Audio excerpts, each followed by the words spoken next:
What's up, everybody? It's Combine Week. I hit the bench press today just to see how many reps that I could get in, and I am psyched, bro. I was a little bit down on how not fast the tight end class was this year, but still hype for the combine. We've got a couple guys that are there doing coverage live from the combine this week. And I've just been psyched, man. It gets me rolling. I get into dynasty, fantasy. I'm already ready to like draft my rookies before I even know their landing spot, which is very dangerous, by the way. I do not recommend.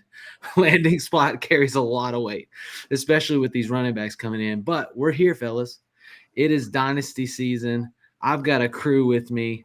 NFL Combine. Just real quick, run around the room. Joe, you start us off. Just introduce yourself. Maybe let us know what is the most hype thing so far in the off season, whether it be Combine or Senior Bowl, that you've been most excited about. All right, so Joe Frick with Fantasy Football Advice Network, also do the Around the 412 Fantasy Football Show. Shout out to my boy Drew. As far as what I've been most excited about this offseason, I think it's really the quarterback carousel.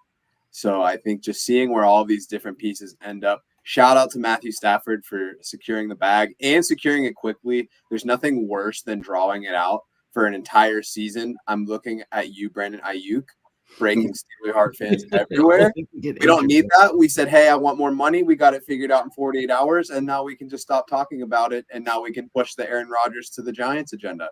It's great. So let's see what else we can do with that. I think it's really fun, and we'll see what comes of the Combine tomorrow. I think it's going to be really telling. Yeah. All right, Legendary, what's up?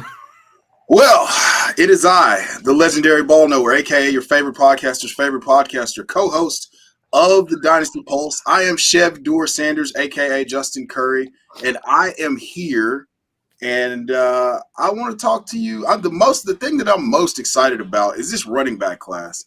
I've been pretty keyed up about it since we started the scouting process on some of these guys. Like, you got a sneak peek at Ashton Genty. Hint, hint, he's the RB1 in this class. And I think that this one's going to kind of change the landscape of the running back position as we know it in the NFL. This is going to change depth charts. I mean, you're going to have some guys that take off, and, you're going to have some guys come out of nowhere like Bucky Irving did last year. I have a guy that I'm absolutely most excited about to do that, and I'll call that out if called upon to do so. And, yeah, that's who I am, and that's what I want to talk about. Hi, my name is Sam Wise. I'm glad to be with you guys. My first time on the Fantasy Football Advice Network and from the forum. I am pumped about this draft. I've been looking forward to these running backs since before last season. I am a habitual rebuilder in Dynasty, and I had such a great time selling all my running backs, on so I could draft all brand new ones. It's like getting a new pair of pants. So I'm glad to be here with you guys and talk some shop. Let's do it.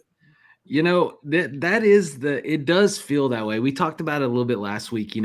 This does feel like kind of the changing of the guard for the running back position. Like, so many players are kind of hitting that, like, are they done stage, or like one more year left stage, right?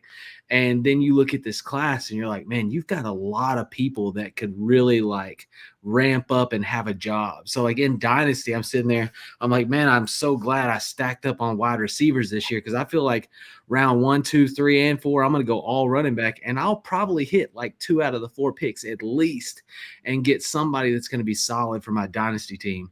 But it does feel like that. It kind of feels like that with the quarterbacks. I will say, though, it doesn't feel like you have as much quarterback talent coming into this draft as we've seen as previous, or at least not as much hype around those players. Chev Doer Sanders, just lit it up at the combine. Shadur Sanders, sorry, I had to do a play on the name, but Shadur Sanders, lit it up at the combine with his interviews. Obviously, it wasn't his performance, and that's another thing we see with the combine this year is so many players that aren't participating. We'll kind of get that later in the show. I want to say, Albert, thanks for tuning in. What's up, Albert? I got Twitch over there saying what's up. Got Brent Bradford. What's up, guys? Ready for these running backs? Agreed. I am also ready for these running backs. I'm really interested tomorrow in seeing how they test. But, that's not where we're at. Today was DBs. We saw some safeties. We saw some tight ends. It was interesting. The tight ends I wanted to see, I didn't get to see. I felt like I waited all day for the tight ends to go, and then I was like left wanting. Even we had, whether it be injury, like two the top tight ends, came in injured, whether it be from the Senior Bowl or, late in the season. So they weren't participating because of that. And it just kind of leaves you wondering. Let me ask you this for like a Loveland or anybody. Does it affect your viewpoint on any of them, Chev? No, not for me, not at all. I mean, so the important thing for me and my evolution as a dynasty player was using this as sort of a confirmation tool for what I saw on film. So if you watched Tyler Warren, you saw that he was a dynamic mover after the catch with incredible catch radius and incredible versatility. So I wasn't going to be swayed off of what I saw in the film. With Colston Loveland, you saw that he was able to separate at a high level and has the ability to break off at the top of his routes like a smaller guy. He comes in, he's 6'5", which was taller than I expected for some reason. For some reason, I thought he was like 6'3", 6'4". He comes in at a true 6'5". And if you measure at the combine at 6'5", like you're really close to like 6'6". Yeah, for sure. So these guys coming in, I mean, he comes in, even though he's not going to perform, it's not going to change what I saw from him on film. And so we'll probably get him at his pro day, most likely. I mean, I know he had the shoulder surgery or whatever, but we'll probably get to see these things at a pro day. And, you're always a little bit faster. That clock's you're a little bit quicker on the gun crossing the line at your pro day. So you're going to get some popping numbers most likely out of these guys at their pro days. And I can't wait to see it. I mean, it's kind of a letdown. And then, Harold Fannin Jr., which, hey, you know what? I'm going to save my opinion of Harold Fannin Jr. because I'm really excited about that guy, and he did not excite me today. I'll just say that. Go ahead, Joe. It's funny that you say that because I think a lot of the combine and a lot of excitement that people get, I think that it gets overblown where it's like, oh, like we look at the RAS scores, like these different things. It's like, oh, he didn't have a 10 score, so like he's terrible now. I think there's a minimum threshold. There was something that I was reading today. They said that for tight ends, if you have below a 5, the only tight end to score a 5 or lower and hit 750 yards was Jordan Reed. And Jordan Reed, notoriously hurt all the time, and he pretty much did the combine hurt. So it was just like a precursor for his entire career. But he was above that metric. He wasn't dynamic as far as his results, but there wasn't anything that was like I think like the cutoff for tight ends, like there hasn't been a tight end with a tight end one season that's run slower than a 4.8, and he cleared like those kind of metrics. So it's almost like you just need to make sure that you're not terrible from a metric standpoint, but you don't need to be like the analytical darling of the combine. It's like you just need to be good enough. And I think he was that. It wasn't not going to elevate his stock, but it's not going to hurt it either. Yeah, that's exactly right. It's one of those situations where if you're a borderline player, like if you're really kind of fighting for your draft position, maybe the combine is a little more important for you. But everybody knew what Brock Bowers could do last year, and he didn't participate in the combine, and a bunch of tryhards decided that meant something, and it clearly did not. So if you're already one of the top guys coming in and there's plenty of film, plenty of tape on you, that's where the real that's where you learn everything about them. You don't learn it just because of the 3-cone drill.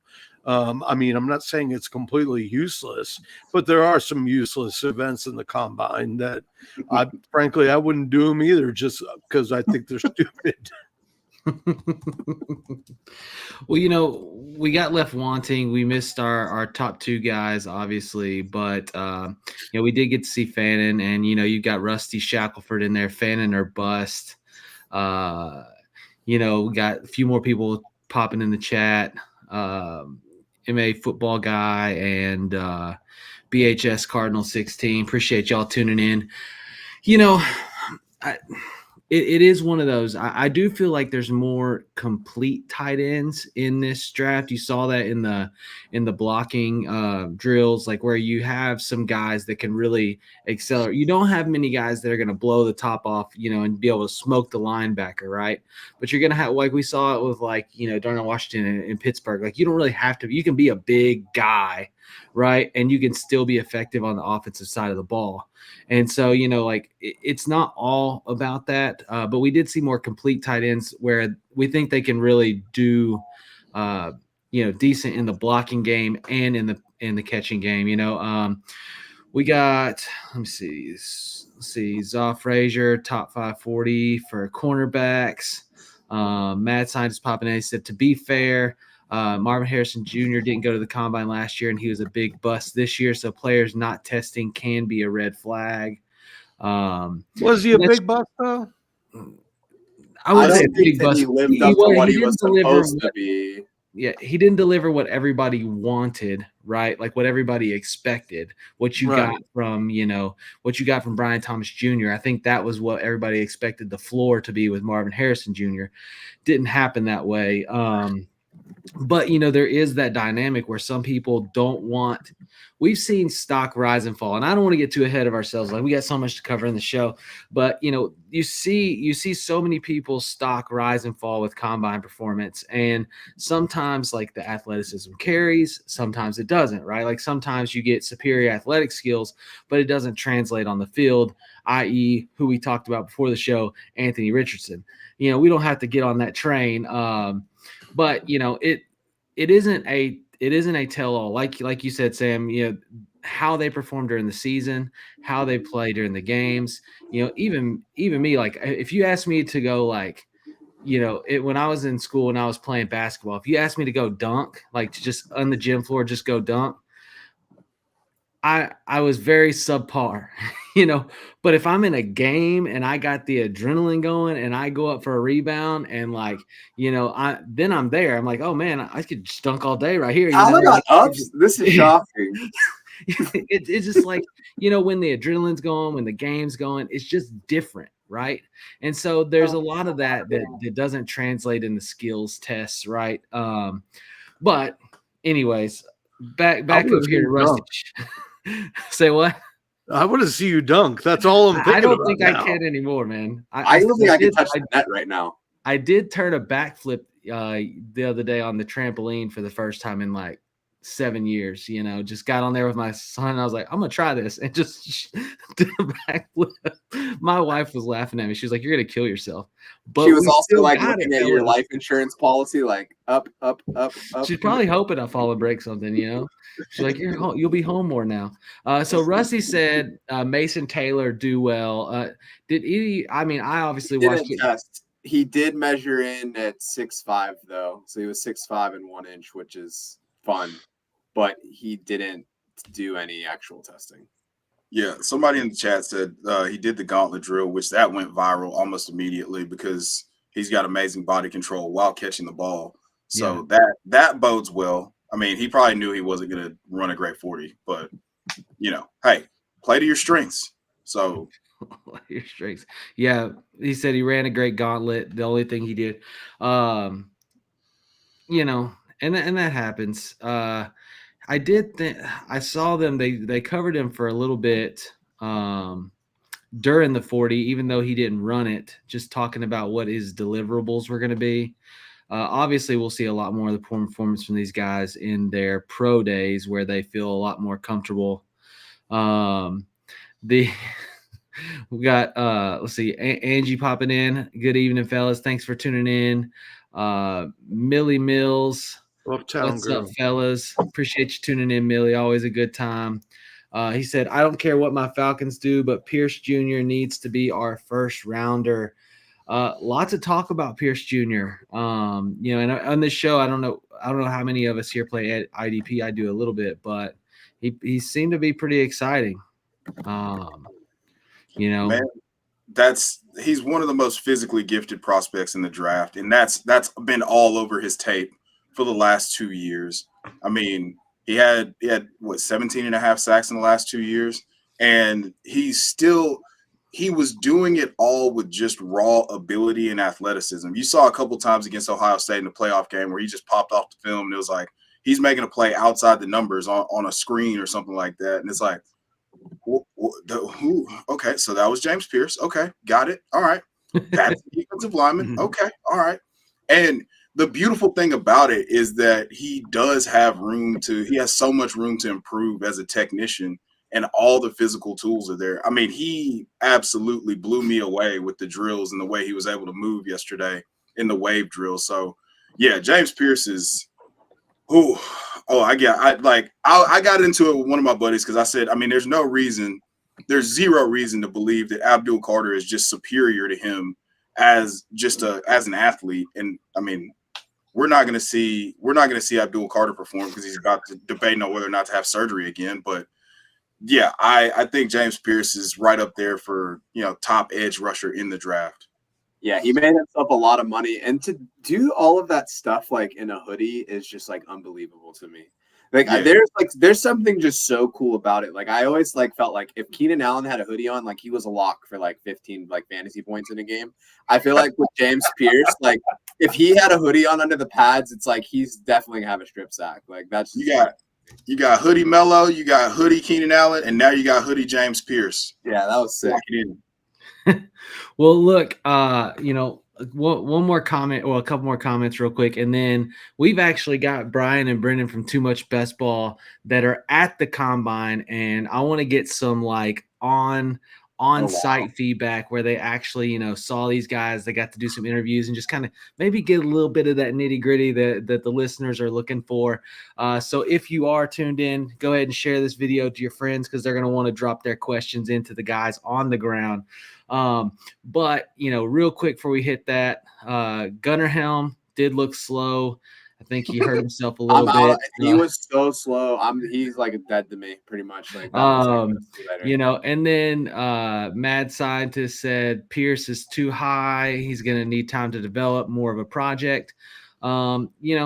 Possible. And then Rusty Shackelford, new here, but that Burks jersey lets me know I'm in the right place. # never give up. That's right. More character. Look.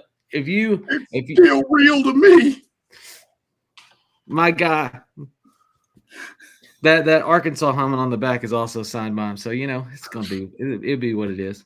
He's always gonna be big for Arkansas. I don't know if we'll do for the NFL, but I haven't given up yet. But it's okay. We're gonna bring Brian and Brendan in. Let's see. Let me change this screen a little bit. What's up, fellas? How's it going up there? What's happening? How you doing, man? Man, glad to be here. The chat's riding. I mean, what are you guys seeing on the ground, the comment? How's it been interviewing some of the players? What are some things that have kind of stuck out to you? You know what we're not seeing? Tyler Warren out there on the field. That was a disappointment. Waited way too long for that. So sad. A lot of hype for Warren. Got it in the chat. There's a lot of echo on y'all's mic. Give us 2 seconds.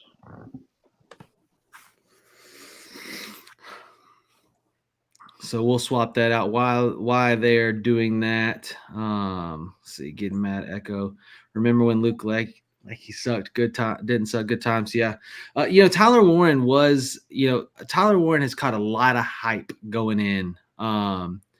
And I think everybody was really excited to see him a little bit down that they didn't get to. He's obviously caught the most hype. I mean, he's projected the number 1 overall tight end and the only tight end that's actually projected in a first round draft capital in Dynasty, is the hype there? Are we with it? I personally am never a tight end in the first round or two guy. I'm like a grab a third round guy. It usually takes them a couple years to develop anyways. But you get a Laporta. Laporta went in the third round of most dynasty drafts, went behind three other guys, and it popped. So with tight ends, you kind of get that. But anyways, back to you guys. Tell us some of the goodies. Like what are we getting there?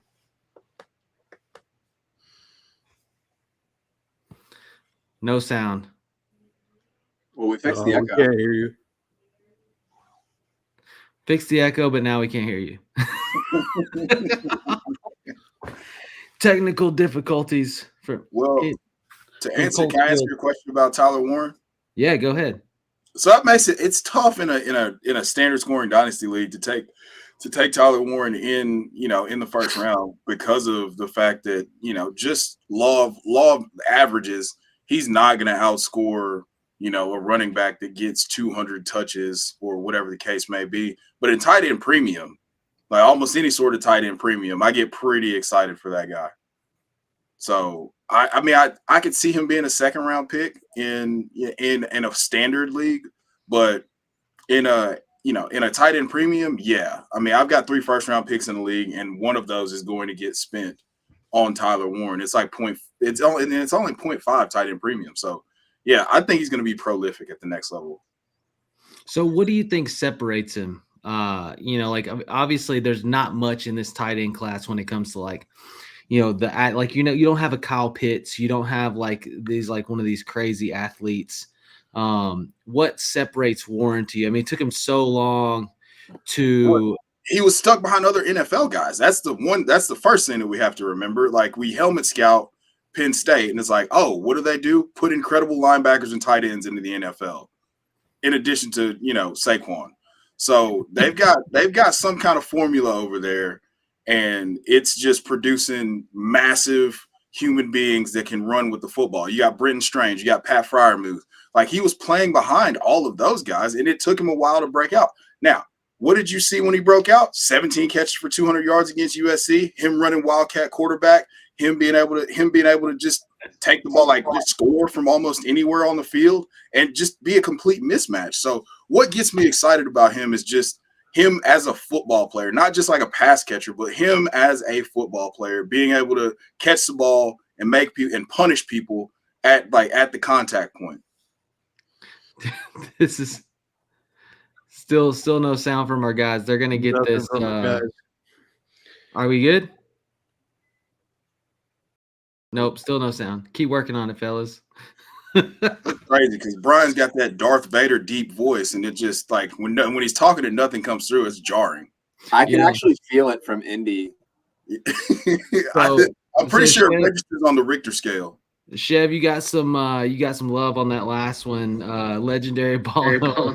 Chev right on the money. Oh, now I can hear myself going. That's no good.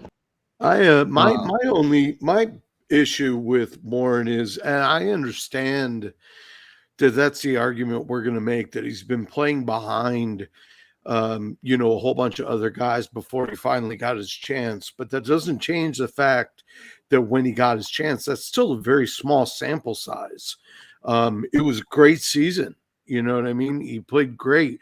Does that guarantee that he's going to be, again, what everybody thinks he's going to be? Are we setting the bar too high? I think it's just everybody's kind of looking for something, I don't think that necessarily the bar is getting set too high. I think he's, one of the best in this class for sure. And we do have tight end needy teams, even like, for example, Denver's already said, even though they have people, they've already said that they're looking to get a tight end. There are people that are looking for the position. And so there is a world, where he could get, pretty quick, snap share. Like, he could actually get to a place where he's going to get immediate playing time, and he does have the tools to actually be relevant early. It's going to draft landing spot's going to matter a lot in which offensive scheme. There we go. I think I hear you guys now. Nice. All right, sorry, folks. 10 minutes later. Yeah, no kidding. You still got to hold the microphones, even if you're just pretending. Oh, fair enough. Roger. It's all good. Got Angie popping in and said the Burks jersey is framed, so it doesn't lose any value while we wait for him to be good. So, Yeah, he has a crazy straight to catch, man. loving used to the and then mad scientist landing spot matters big time. Michael Mayer had a decent rookie year and is a damn good tight end. Would be top 12 if he wasn't on a team of Bowers, and it's true. A landing spot and the scheme matters a lot. But anyways, back to you guys. Give us the goods from the combine finally now that we can hear you. Yeah, I mean it's been a blast. Getting in there today was it was a whirlwind. Every 20 minutes you got guys rotating in and out. We got the quarterbacks, the running backs, the wide receivers today, and you could tell there was charisma coming out of a handful of them, and then other guys they were just there so they didn't get fined. Facts on that one. Yeah, there's some dudes that were willing to answer every question you asked, and there were some that just were like very short-worded. What I can tell you from size-wise, Omarion Hampton is a unit. That dude I thought was a linebacker, and I could not believe it after watching the tape. I was like, oh my god, this dude's a running back. Yeah, Devin Neal was a good guy to kind of listen to. We got good answers from him. I feel like both the Ohio State guys, Henderson and Judkins, we got great answers from. Genty, we only caught a little bit of that because gosh, there was a good Genty crowd and Shooter Sanders had probably the biggest crowd, and like you were just suffocating just standing there with other people. So just trying to get anything off was basically impossible. It's awesome. Now you guys are there getting to do interviews. Did you get to watch any of the on-field like skills drills and stuff like for the tight ends or DBs today? So yeah, we got to do that actually just today. Tomorrow we'll get to watch the skills players, the quarterback, running back, wide receivers out on the field. But yeah, today we watched all the DBs and we stayed through half the tight ends, and we realized that Loveland and Warren weren't going out there. They just did measurements and they said, we're good. And I was like, I'm sad now. Yeah. So the dude from Oregon, though, surprised. He looked great out there. Their tight end. Yeah, Ferguson. Yeah, absolutely. His name, yeah. Definitely pulled away from the rest of the group. 40 time at a 4.63. Yeah. Mm-hmm. So, was there anybody that really obviously we look at it from an outsider view, right? We're watching film, we're watching games, different things like that. You guys getting to see them actually on field, they're doing drills or getting to experience them and was there anybody? Obviously you mentioned Omarion Hampton was a unit.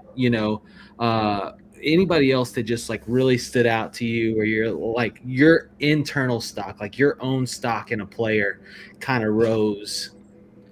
Emeka for me, for sure. The dude's intelligent. Dude is super intelligent. Everything he answered was articulated. I think even when it came down, even asking him who his top 5 wide receivers were, he's very smart in the way he answered it. So obviously, when it comes down to, he talked a lot about watching game tape and game film. It's what all he does. He did it with Marvin Harrison with his years there. He did it with all the quarterbacks. He said he did it with anybody that was there with him. He did it the night before a game. So he really takes film studying really seriously. So Emeka is something that probably moved up on my board a little bit. What about you, Brian? I really like the chat with Ollie Gordon. I was really excited about him coming into the draft anyway, just after that 2023 season. This past year was kind of a letdown, all that hype that we had just a year ago. So just kind of listening to the way he kind of talked, again, another one of those guys that you could really tell that football IQ is up there a bit for him. So really excited to see how he tests tomorrow when we get to see him on the field. Anybody else in the group want to, before these gents roll out, want to ask him any questions about kind of some of the coverage today? What did Caleb Johnson get to do any interviews, and did he look obviously Omarion Hampton is a known workout warrior. Did Caleb Johnson look like he was 225 pounds? Yes, he looked like he was 225. I was able to ask him some questions. He was, I wouldn't say he was short-worded, but he was very much I asked him, is there running backs you like to be paired with? I think he was the one who said he wanted to be paired with Joe Mixon. So a lot of the guys there, I asked them that question like, oh, is there a running back you like to be paired with that you think you mesh well? And I want to say 50% of the guys that I asked all said Joe Mixon. Yeah. So whether that's because a lot of them like Joe Mixon, I guess he's a mentor to a lot of those guys, but a lot of those guys I think could see possibly taking over that backfield because he's getting a little bit older. So genius. Awesome. Yeah, we had somebody said they wanted to be paired with Henry. I'm like, yeah, that's because you want to take over that Ravens backfield. Yeah, right. Yeah. Derrick Henry will still be an RB1 like in 2050. Well, I've always Probably. said that Ravens, running back, the fact that you have to play Lamar just opens it up for running backs. And it doesn't matter if it's Gus Edwards, it's Keith Mitchell, if it's J.K. Dobbins on a limp knee. Like, it doesn't matter who it is. They're going to average 4 to 6 yards a carry, and they're going to be electric. It's what happens when a linebacker has to be conscious of the quarterback. It just changes the game. So, I too, if I was a running back, I don't care if I had to play behind Derrick Henry for a year or two. I'd be like, yeah, let me go to the Ravens. Yeah. Like, instant contract. Yeah, that's taking contract gonna hit like Mike Tyson in the 80s once you get past Derrick Henry. Yeah, you know what? Everybody gets hurt as the Ravens running back. Yeah. Henry's really the only one in recent history that hasn't had their legs fall off or something drastic. They're trying too hard. He's part Minotaur, dude. Yeah, Caleb Johnson was the one that said he'd like to get paired with Derrick Henry, and I was like, that'd be two behemoths back there, so it'd be pretty interesting. So, Yeah, I can't remember who it was. I was watching the interviews. I know that, you mentioned Ollie Gordon. Ollie Gordon was like, hey, I can do anything. Like, I want to be all over the field. I can do it all. And then there was one running back that was like, hey, I just want to be a third down guy. I can't remember who it was. maybe Marks from USC. I mean, I would profile. He He had was 260 smaller. catches in his college career.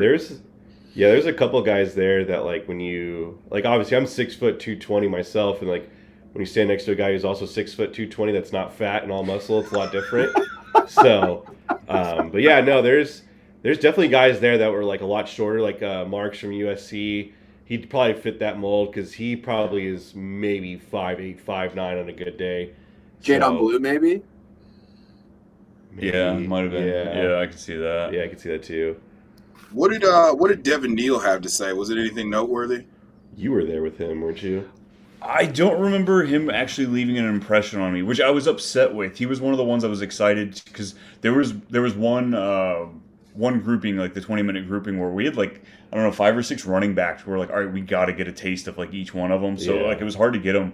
And I remember walking away from Devin Neal just upset that I didn't get more out of him. Like some of these guys were very short-worded, just yeah, no, yeah. If you didn't give an open-ended question, they just yes, and they moved on. So I remember just feeling like I wanted more from him. I didn't get quite what I wanted. Yeah, the running backs were a little more open than the wide receivers. Yeah. Quarterbacks were pretty cool, though. Like, Dylan Gabriel was pretty cool. Shedeur Sanders, we were there for maybe a minute before it just felt like you were suffocating for a second. Because it was just you try to shout out a question, it was just basically impossible. So Jackson Dart definitely looked the part. Yeah. Just the way he commanded the room, kind of just taking questions. I really like just the way he pulled that off too. Yeah.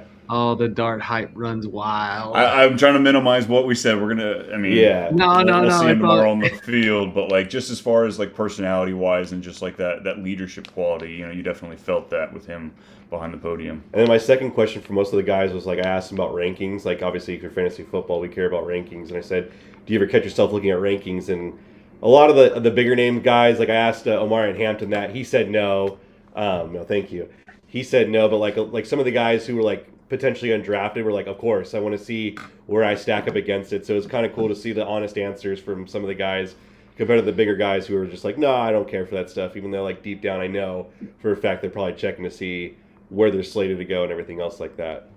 Dude, that's awesome. I can't wait for tomorrow. I can't wait to see the guys perform.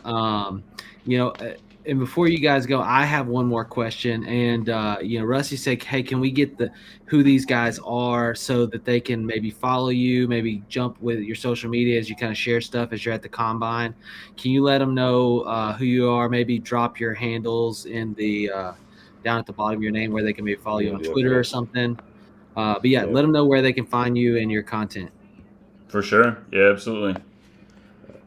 Brian's in a comment below, but mine's too much B-Milk, too much fantasy B-Milk, and then his is too much Brian. Yeah, too much _Brian on Twitter, too much Brian everywhere else. So, well, and you can see those guys all the time on the Fantasy Sports Advice Network, Fantasy Football Advice Network YouTube channel. They are there weekly, drop-in shows, and always good shows, good content there. And Rusty, never worry about bombarding the chat, man. Bring it. So my question before you go, it was all over today. They were talking about old Scattaboo and him deciding not to do drills tomorrow. Did you guys get any interaction with him? What was your take? Obviously, there's a lot. I think it really hurts him not like running the 40 personally, because that was the one question mark when it came to him, was like game speed. Did you guys get any interaction, thoughts there? For me personally, like, I always thought he was going to be a day 3 pick regardless. So him not running, I didn't think had any value, changing his stock or not. Personally, I'm fading him. I think he's more of a hype Cinderella story name from, the aspect that they took Texas to double overtime. I don't think he's worth, what people are going to pay for. I think he's, it was a nice Cinderella story. Other than that, I'm not touching him in any kind of fantasy aspect. I'll be very shocked if he's a day 2 pick. Like, I'll be genuinely shocked if he's anything more than a day 3 pick. So, yeah. What about you, Brian? Any takes there? Nothing concrete at this point. I want to see a little bit more out there on the field. I guess I won't from him necessarily, but like just like what I what I can kind of compare him to, what some of these guys are going to be putting out there. But I don't know. He also avoided media day today. Yeah, we waited for him because like he actually had a big crowd waiting for him and he didn't come. So we weren't sure what happened, or we were looking on Twitter from any of the bigger guys, but nothing was said. So all we were told is that he's not doing anything. So. Watch this, guys. That dude is good. That dude is a San Francisco 49er. That's the Kyle Juszczyk replacement. Watch it. Look, I've said it. I can see why you say that. That makes sense. He could be a fullback and do very, very well in this league under that system. I do see that. I don't know, man. I watched that guy push an offensive lineman for trying to help him up. That ain't a fullback kind of player. He's too diva to be a fullback. So a Dolphins fullback is what I'm hearing. Yeah, or replacing the Ravens fullback too. Oh, Ricard? Yeah. No, I don't see him doing a whole lot of blocking. I see him just being like the gadget guy that people forget about, and he punishes people. Yeah. Like Kyle Juszczyk, he's probably a better running back. Well, he's definitely a better running back than Kyle Juszczyk. So yeah, that's where I kind of see it. Like the hype. If he lands in the perfect spot and they give him all the volume, then I think that's it's. But I mean, the keyhole on that one is, you're trying to fit a football through a keyhole, trying to get into a perfect situation. And there's no defense in the Big 12. We're going to be honest with one another here. So like his stats are like they're great, but like there's really no defense in the Big 12. And like it was amazing that he did well against Texas, and like there was a Cinderella story. But let's just be honest, like. Quinn Ewers shot himself in the foot halfway through that game. So I think Scattaboo is great. I think it was a well story. I hope he gets drafted. Hope he makes a lot of money. But again, I don't see him having any fantasy value in return of drafting him in anything in dynasty related. Well, man, guys, I appreciate y'all giving us a little bit of your time. I know you got tons to do. Thanks for jumping on, and good luck tomorrow. I'll be looking to see if I can see you on the TV somewhere out there in the crowd. But yeah, have fun and enjoy the combine. If you hurry up, you might be able to catch the end of Gunnar Helm's 40. Dude, that was bad. See you guys. We watched. That was bad. Oh my God, that's a banger. That's good. Oh goodness, you guys! Look at Samwise dropping the one-liners. Oh man, I'm cooked right now. That got me weak. You're a hero. Good. Well, real quick, I'm gonna hit the chat because it was going off. Rusty in there. Sorry for bombarding the chat. Never apologize for bombarding the chat. Keep it coming. Cam gonna be a back. Cam kind of gives me like I feel like his usage in the NFL, and I've said it, since we started covering, is a fullback conversion, like a Kyle Juszczyk, like a gadget style player. And not that he can't be good as a running back. We've seen people like him. Like you go back, and I'm going to another Arkansas guy, right? You look at like Peyton Hillis, right? Like Peyton Hillis was electric early, right? But then as they age, right, they start putting on that more weight. They get thicker. And I mean, I know he came back later and he played some running back for like the Giants and stuff, and like he was freaking a hammer, but the hammer, it brought on concussions. It's like just because he was so big running through the hole. I think a converted tight end that can do or a converted fullback that can do a little bit more in the passing game, that can be a little bit more of like a full encompassing role, right? Not just to block, not just to lead into the hole, but to be able to get on the flats, to take a screen, to, throw a few wrinkles in the game is a way that I think he could be used. I do see him going day 3. I don't see him going day 2. Maybe if somebody really likes him in his interviews, but I think he's more of a day 3 guy. And he's going to he's going to have to find a role like that, like a Juszczyk role, in order to make a roster, in my opinion. But obviously there's a lot of hype. I think he's an example. I think not doing the combine hurts him. Like if he went to the combine and he ran, even you look at like Peyton Hillis was like a 4.66 40, like he went in the 7th round, ran a 4.66 40, got released, went to the Browns, made the man cover, it's a story like that. He ran a 4.57. So if you can run, like he could, I think if he ran even like in the 4.5s, I think even if he ran a 4.6, he improves his draft stock because it takes the question away, right? And you see that so often, people are afraid to get out there because if they don't, right, like if he gets out there and he runs a 4.7 or a 4.7, he might not get drafted or something like that, right?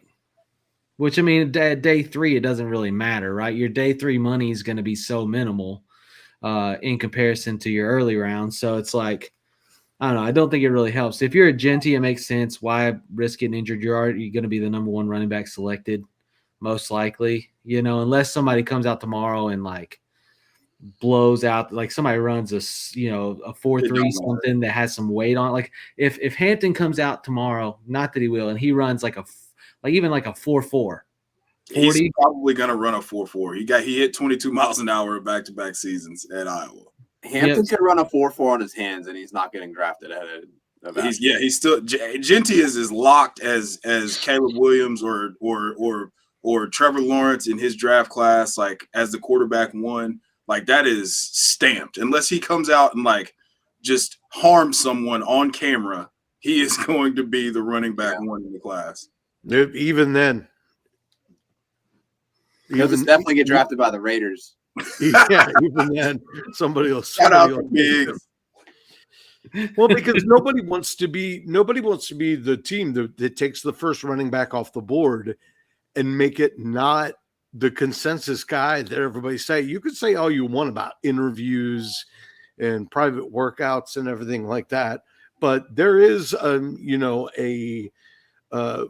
aspect of this that's appeasing the fans. You pass on Genty and everybody's at your throat. That's fair. Yeah. I mean, personally, like, I don't know. We'll see how it goes. I don't need to get into it too. But if it's me, I would rather trade back a little bit and get a Hampton than spend up for a Genty. I have my reasons. We can get into that, but I am excited about the class. Even like people like Robbie popped in, or Rusty said in here, can Ollie squeeze his way into first round drafts?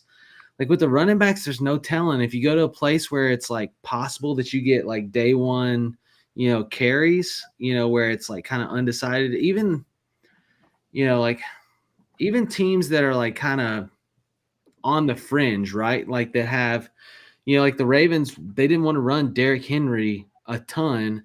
So, you saw them use Justice Hill. Yeah, Justice Hill a ton. Like there's ways that they can have instant relevance. Denver's looking for a running back. They're not happy with any of their three guys. It just there's so much opportunity out there.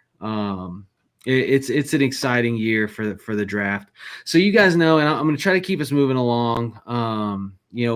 We've got a short amount of time, but you guys know. On the show, we always try to go to the Fantasy Sports Advice Network and answer a couple questions from the chat there. This show is put on by the Fantasy Sports Advice Network. If you haven't gone to it, you need to go to FantasySportsAdvice.network and sign up today. It's the social media platform for fantasy sports. And so we're going to hop over there right now and see what questions are waiting for us. We are here. We are here. FantasySportsAdvice.com, offering the best fantasy sports social media platform. Why join endless Discord communities or the trolls of Reddit?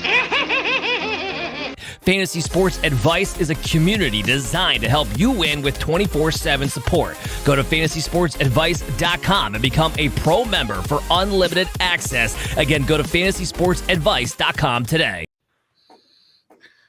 All right, so we're going to throw up this question from the Geezer. Can Genty fall as far as the 49ers as a replacement for the aging injury they're dealing with, trying to do combat with Philly and Detroit?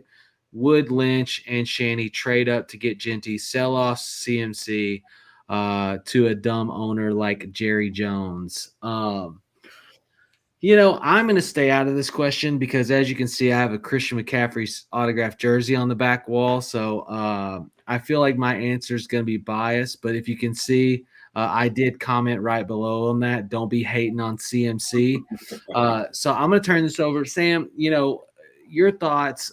Are the 49ers looking to get a running back? Would they trade up or would they try to take a Genty? Could he fall to them?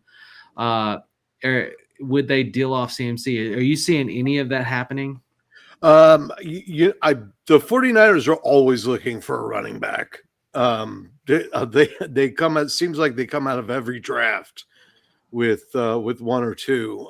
That's a Shanahan thing. Do I think that Genty can fall to them? No. And if he were to fall that far, somebody else will jump up further and take him before he gets to San Francisco, because they won't let him become that heir apparent to CMC. So no, I don't see it happening. If he makes it past, if he makes it past Vegas, honestly, I'd be pretty surprised. You think he's going top 6? I think he could. The Giants have the opportunity to do the funniest thing of all time. Yeah. I don't like where this is going. Well, it's not, but that's not completely unheard of though, because I'm assuming you mean them taking Genty. Yeah, as a Saquon replacement. I don't think it's unheard of, because Mara was just absolutely beside himself after they lost Saquon Barkley to the Eagles. I'm surprised he didn't fire the whole staff at that point. But he was so upset about it that not attacking the running back position this year, be it in free agency or the draft, with somebody that's a slam dunk, would really surprise me. Yeah, I think there's a couple of teams that are potentially needy for the running back early. The Giants fit that mold. I don't see it happening. Cleveland is in a weird situation. I also don't see it there. It just doesn't seem to make sense as far as needs. The Vegas situation could be fun.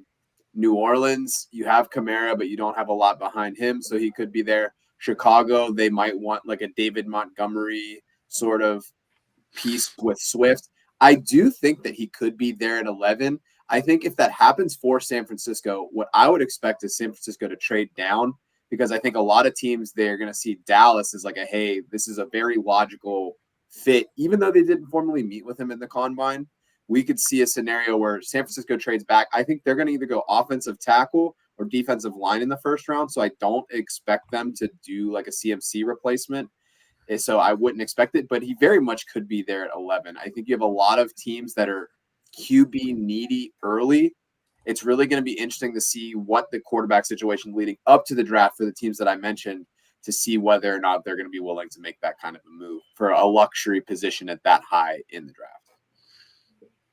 I like it. I could see that. And actually, now that you mention it, you can, if he does fall that far, I could even see San Francisco's calling Jerry Jones and saying, if you don't trade us for this pick, we're going to trade it to somebody else, and they're going to take it.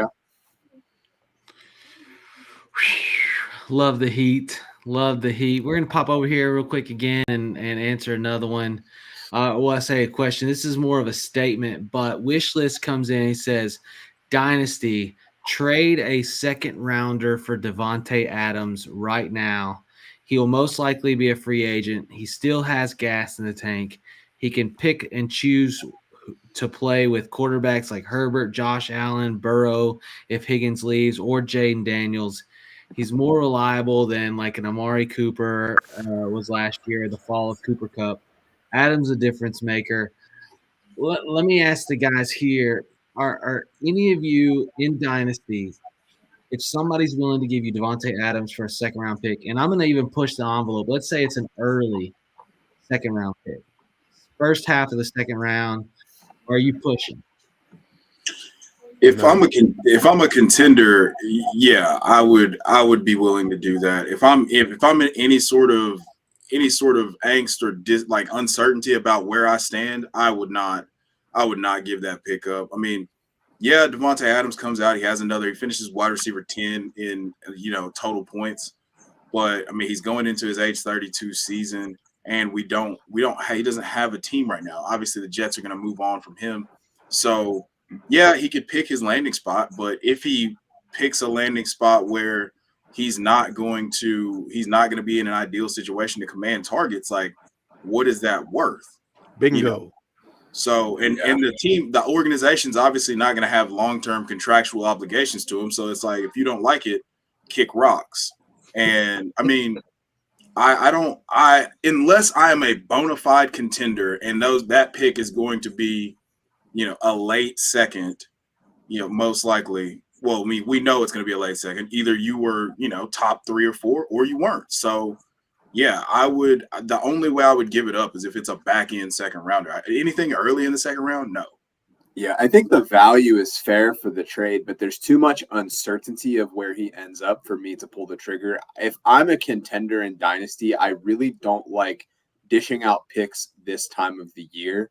I'd rather give up the pick to make the final push, because if you're reliant on a couple of folks, and this is a pick, say, for 2026, and you're like, oh, I'm going to be a contender, this is going to be a late pick, and you start making those trades now, you have a couple injuries, that turns into the 201, then you're like, okay, I don't want to make that. If it's for this immediate draft that's happening, yeah, sure, maybe if you're wide receiver needy, it's not really a wide receiver heavy draft this year, so it could work. But I think there's a lot of risk there, which is good if it breaks your way, but there's a lot of scenarios where it won't. Yeah. So I'm just more risk averse than that sort of stuff. Well, and there's something to be said for the fact that you should keep these draft picks because it's, I don't care what anybody says. It's not, everybody's talking like this draft class falls off a cliff, and it really doesn't. There's talent to be found. It's just a little more barren in the wideout area. But who's to say that, even if you think you're going to be a contender, well, how do you win? Well, you've got a strong ass bench. You really bring guys in that can step in because of injuries. So, wait until you're a contender and trade your future picks instead of this year's. Yeah, and I would always say when you're trading picks, like right now, like to me, a second for Devontae Adams sounds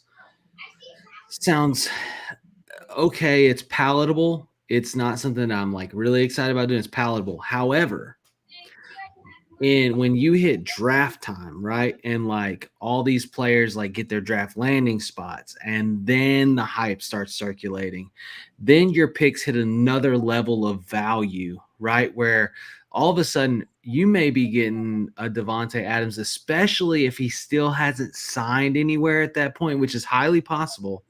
You're getting him for like a third, early third even. Like it just allow the picks to develop. Like I know everybody's really excited. Rookies are going, dynasties opening up, off seasons open up. You're like, I'm ready to deal all my picks now and get some, build my team up.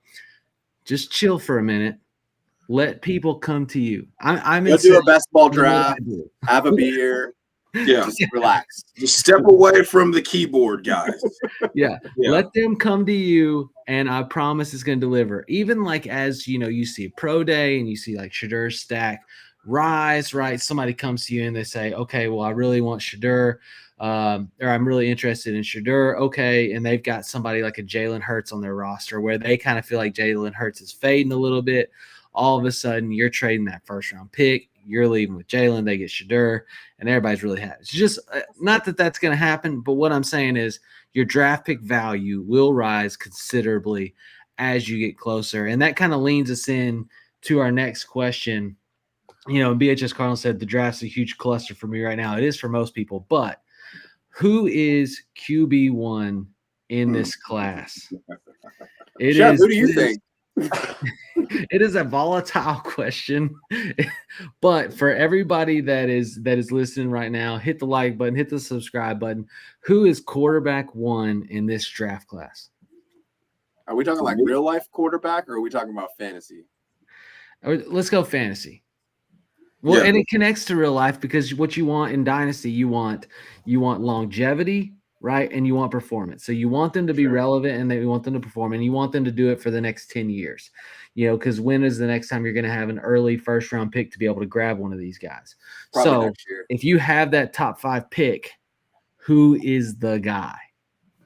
I wouldn't take any quarterback in a top 5 pick this year. I don't think that any of them are worth it. I know that Cam Ward is like the consensus QB1. I think that he has some flaws in his game that make me a little bit nervous about drafting him. If he goes first overall, you might just have to like kind of run with that. Or if Shedeur Sanders goes first overall, it's like, all right, the NFL obviously sees something. I'm just a guy that's sitting on the couch. Let's not overthink it.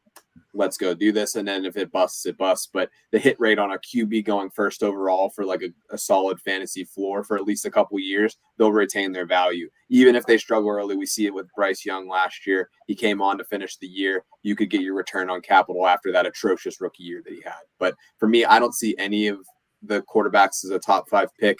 Sanders, for me, the big issue that I have is there's so many running quarterbacks that there are right now. Given that that is not his game, it's going to be hard for him to be fantasy relevant, even if he does have the draft capital, even if he is like a decent pocket passer. Like that is not a successful fantasy quarterback anymore that you have to see. He needs to be throwing a lot of touchdowns at a high clip, and the team that he's probably going to isn't going to be scoring a lot. So for me, I probably won't be looking at quarterbacks. If I am looking for a quarterback, which I do have a team that is, I'm probably looking to either trade down and grab a guy that's already established in the league or punting until next season.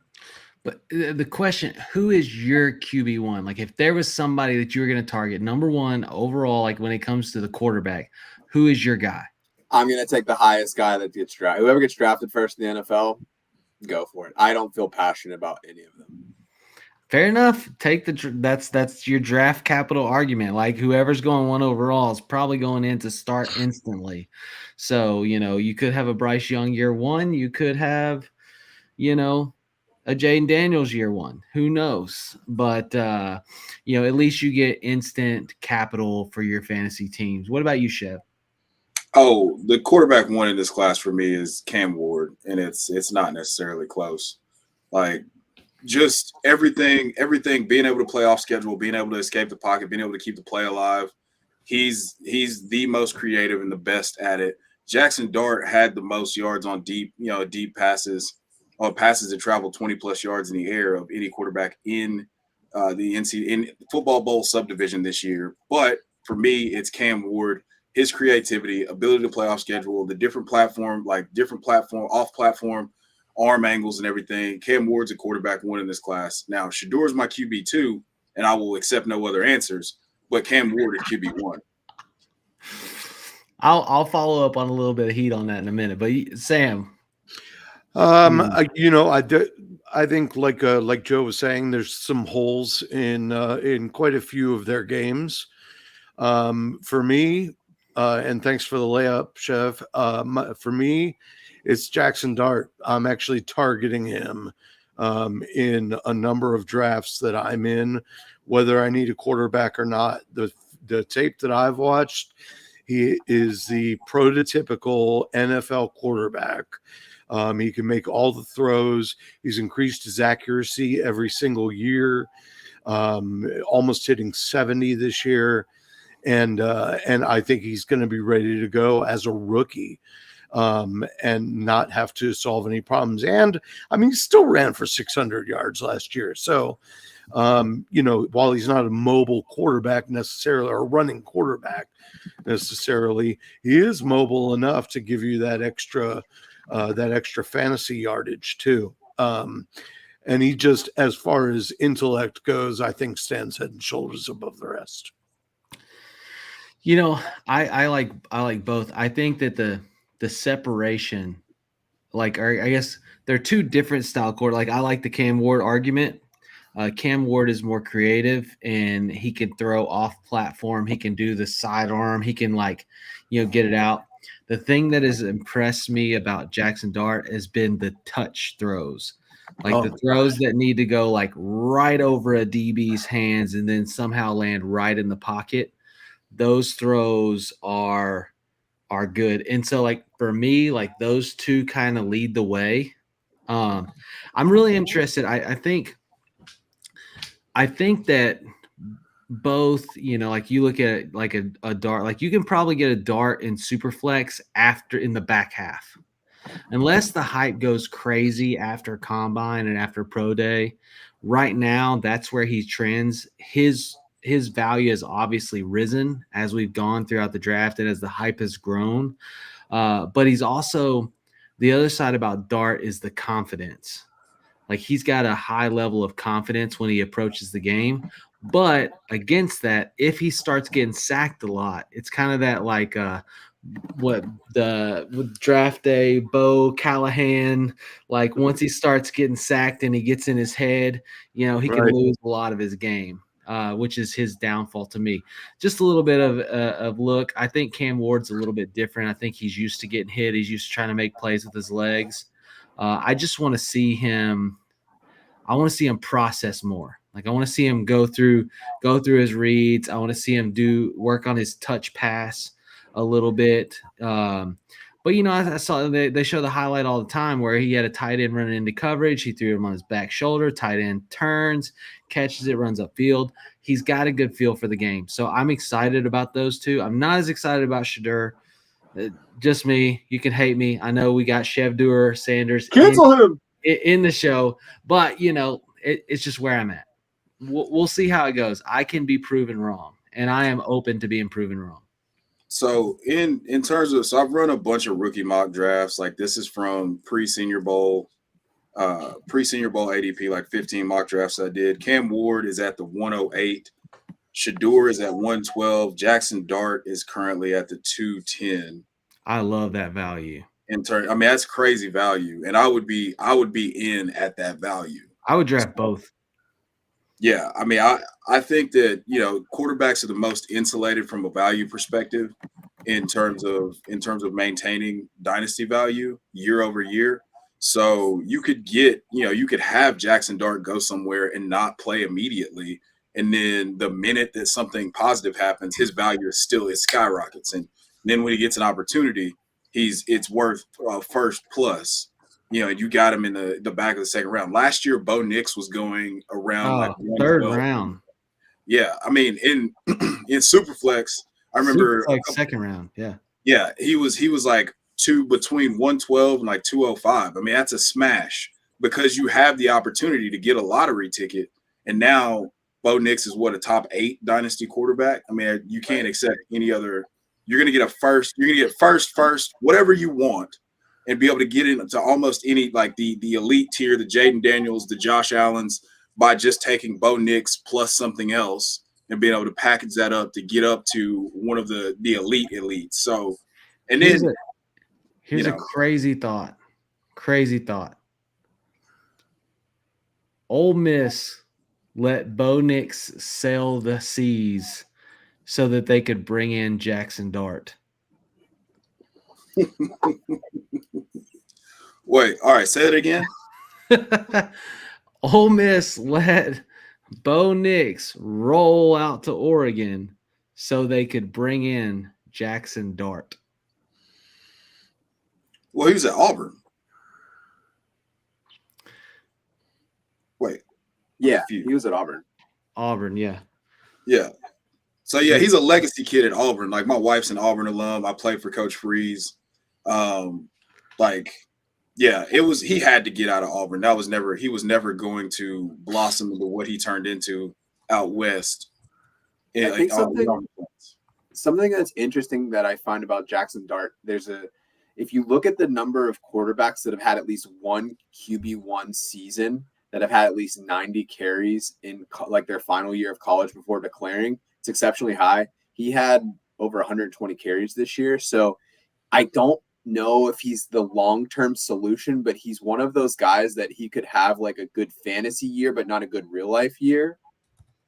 And then you kind of flip him off and you dump, unless you are a Dart truther and then you run with it. But you look at like somebody like Daniel Jones that had like a QB1 season, or you look at like who like doesn't necessarily have any relevance today, but after that year that he had that, it was like, okay, he's a top 12 guy. He can run, he can do this stuff. Like Dart fits that mold of like the mobile kind of guy. It'll be interesting to see with Cam Ward. He had like 127 or something attempts before he transferred to Miami his last year. He didn't run as much last year.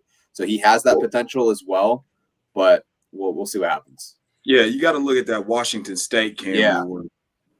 Because, Mario Cristobal, Miami's head coach, is notorious for putting together a hellified offensive line. So Cam Ward is creating within the pocket and creating new pockets, as opposed to, because a bunch of those guys are going to play on Sundays. That's just how Cristobal does things. Like he goes and gets guys that he's going to mold into Sunday guys. So Washington State, Cam Ward, you can see a little bit more of the athleticism. At Miami, he was constantly moving around and creating new pockets because those guys can block their butt off. Love it. Okay, so hold on one second though. We haven't talked about my quarterback 3 in the class, the guy that nobody's talking about, Will Howard. Bring it on. Give us some Will Howard heat. I am the most excited about Will Howard because nobody's talking about this, and we've done it with almost every national champion quarterback in recent memory. So Will Howard, prototypical size, 6'4", 235 pounds. The short just dropped. Joe, thank you again. Okay. I was gonna say, I feel like I listened to this for like hours last night. I mean, so you're talking about the mobility. Will Howard has a 70-yard touchdown and an 80-yard touchdown in a Kansas State uniform. Then last year against Penn State, like with Quinshon Judkins, 2 guys that we think are going to be day 1 and day 2 picks, Quinshon Judkins and Travion Henderson, they use Will Howard to close the game out, running student body left. So he's got the mobility. He's got the big arm. You're talking about layered throws. We're doing the scouting. We're doing the rookie guide for FSAN, right? And I had to do Will Howard. And there's tons of times where there's just the ball's in the perfect place for his receivers to just catch and run. Now, he did have aliens and professionals that he's throwing to at Ohio State. But that's something to be said, that these guys were just smooth, catch and run, layer throws over the middle. Like he's putting the ball in the tight end's hands, like over a linebacker, under a safety. Will Howard gets me bricked up in the cement aisle, boys, and I will accept no other answers. I think there's two reasons that people are probably not talking about him as much as they are. One, as you said, the Ohio State wide receiver factory that they have. It's unbelievable the talent that they just pump out year in, year out. It's like I feel like every year, every draft class is like, oh, yeah, I guess that guy was a wide receiver one at Ohio State, huh? Oh, yeah, because they also have this new freshman that is the next Julio Jones, who is now combined with Antonio Brown. I guess we forgot about this guy. But the other part, too, is that Ohio State, their track record pre-CJ Stroud was horrendous for quarterbacks. And I think people still have that stigma of Ohio State quarterback, it's not going to get it done. So it will be interesting. I've heard some rumblings. They had a formal meeting with the Steelers. I was like, okay, let's see what happens. But they also met with Quinn Ewers. So I was like, are you guys getting your rankings off of who was on the cover of NCAA Football 25? So there's a little bit of scariness there. But yeah, Will Howard's going to be a really interesting name to see where he falls in the draft. And there is something to be said. You play to win the game. The guy wins. I did two mock dynasty startups with for DLF the other day, and in both of them I got Cam Ward and Will Howard with back-to-back picks late in the draft. I love that. Will Howard has been Will Howard in my ADP has been around, let me see here. He's going behind Dylan Gabriel right now, 503. So is that because Dylan Gabriel threw that 70-yard pass? Listen, that whole deal is a complete farce. The zebra scoring on the way that they do the zebra scoring stuff is the most ridiculous thing. And people took it and ran with it. It's not a radar gun. It's a chip in the ball. And it's completely different than them throwing the ball, them throwing and using a radar gun. So the 74 miles an hour thing is not, that's exit velocity. It's not, that's right. Not actually how fast the ball traveled. And I get I like Dylan Gabriel, but that is the most ridiculous thing. That means that his throwing velocity would be strong. He could throw harder than Josh Allen. That's not science. Look, I like Will Howard. I think Will Howard is he is a later round grab than a Dart or somebody like that. And so if he's sitting there in it's super flex, late second or no, they're right now in super flex. They are ranked 29th and 30th in the rookie class for keep trade cut. Yeah, he's going as the QB7 in rookie drafts right now at 503. This is across 15 miles. So yeah, you can get him. It's almost like he's an after. I feel like I'm taking crazy pills because I'm guys, we just watched him do what no other Ohio State quarterback could pull off in the last 10 years, and they brought him in to do this. And then he had a profile before he got there. It was hey, I'm an athlete. It's just the stigma. It's the stigma with Ohio State quarterbacks. Wait, he beat Michigan? Oh no. It's the stigma with Ohio State quarterbacks. They never are Ohio State. They bring in athletes that aren't Will Howard is a non-typical Ohio State quarterback. You look at Justin Fields. You look at the guys that predated him that obviously didn't make it at quarterback that ended up converting. At receiver or whatever it was. It kind of hits different, but we are 15 minutes past time, and so I've got to end this. I got a whole lot of stuff that I took notes on. I know, dude. It's just you can't control the conversation. Freezing, Rusty Shackle for lighting up the chat and keeping the conversation rolling. We'll hit even Deku coming in. He's talk about it. I mean, we can keep going. I'm okay with it. The podcasters are gonna yell at me because I'm over an hour, but it's okay. So oh man, goodness gracious, you guys drive me nuts. No, it's absolutely a good time. Rusty, keep going. Okay. So quarterbacks, Will Howard, love the take.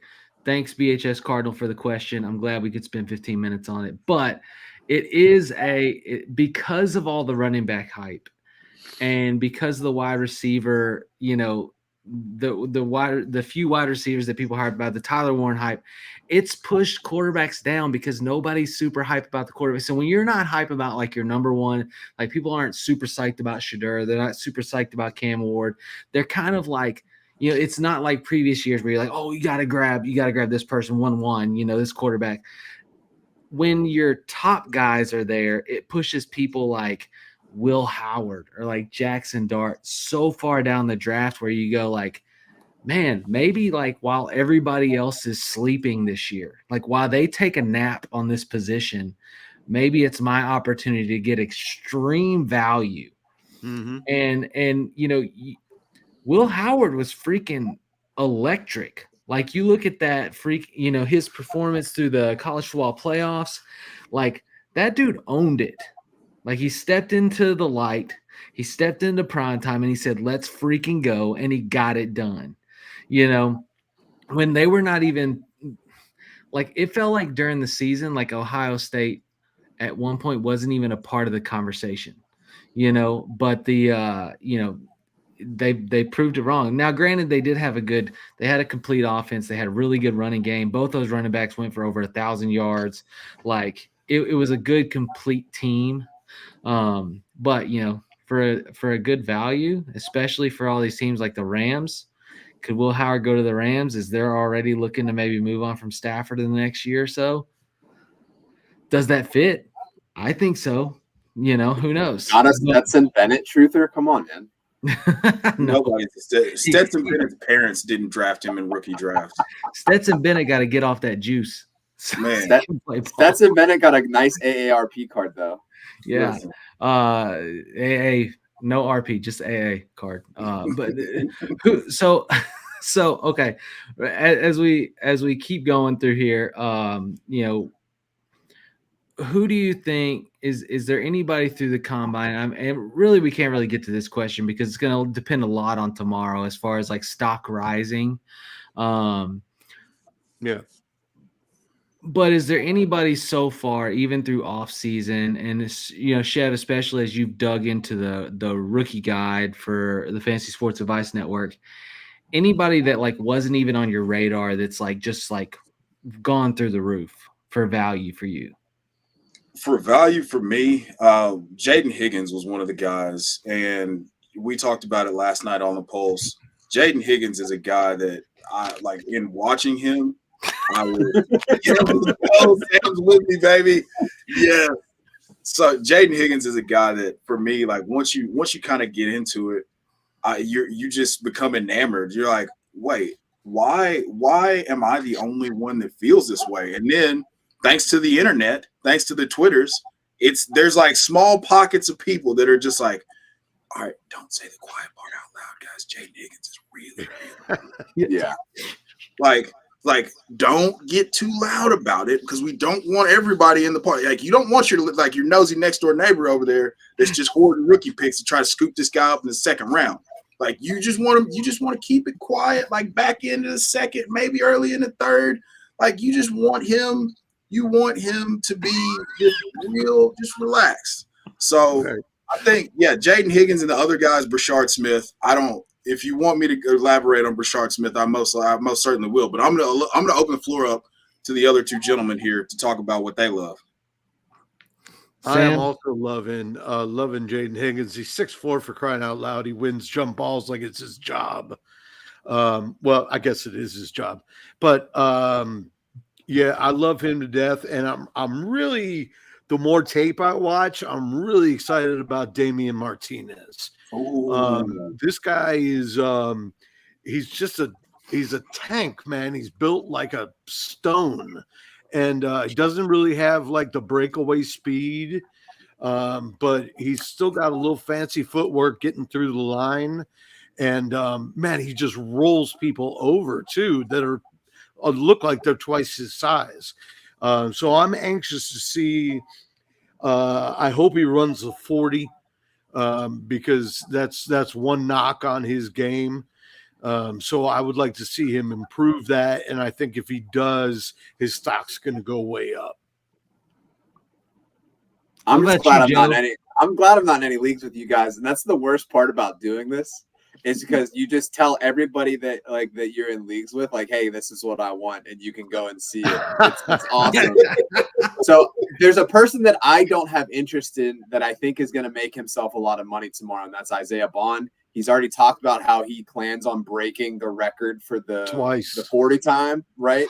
So I think for me, that ends up blowing up and really pushing you up the boards. I didn't think he was even the best player at Texas. I really like Matthew Golden a lot better, but he's going to have a good run tomorrow, and that's going to push him up the draft boards in like real life football. The person that I've really liked, and I think that a lot of people, and there's this like storm that's coming about him, is where's my stuff at? But where did it go? Trey Harris from Ole Miss. Yeah. I like him a ton. I think there's a lot of buzz about him, and it's just like it's a really bad kept secret at this point. I feel like, to me, like I could see like he's like a wide receiver 3 or 4 for me this year. I really like him a lot. His game, if you look at his like open score and like his yards per route run against man, it was like 10 or like something absurd. So his yards per route run versus man was 5.15. Yeah, exactly. Like that's just broken. Like that shouldn't happen. Yeah, and it's like is Jackson Dart really that guy, or is he the Jordan Addison to the Kenny Pickett? It's a comment. As much as I'm not pilled up about Jackson Dart as other people are, it's a combination of both. They work in concert really well together. Yeah. On passes that travel 20 plus yards, Trey Harris had almost 400 yards receiving on 9 receptions this year. So it's a combination. And Jackson Dart had over 1,500 yards, which led the country by over 300 yards. So it's both. As much as I would love to say it's all Trey Harris. What's going to be really interesting too is that there's been a lot of talk about the Heisman Trophy winner, about what he fits in. Like if you look at like rookie drafts right now, because there's all this talk about him being a defensive player, he's going pretty late. He's one of the best wide receivers in this draft. If he ends up playing wide receiver, there's the best wide receiver opportunity for us, like a steal there. Yes, but it's all the risk of what position does he play. Say it again. As far as if I'm an NFL franchise with the number 1 overall pick, I'm taking him. I don't care where I'll decide later where I'm going to put him.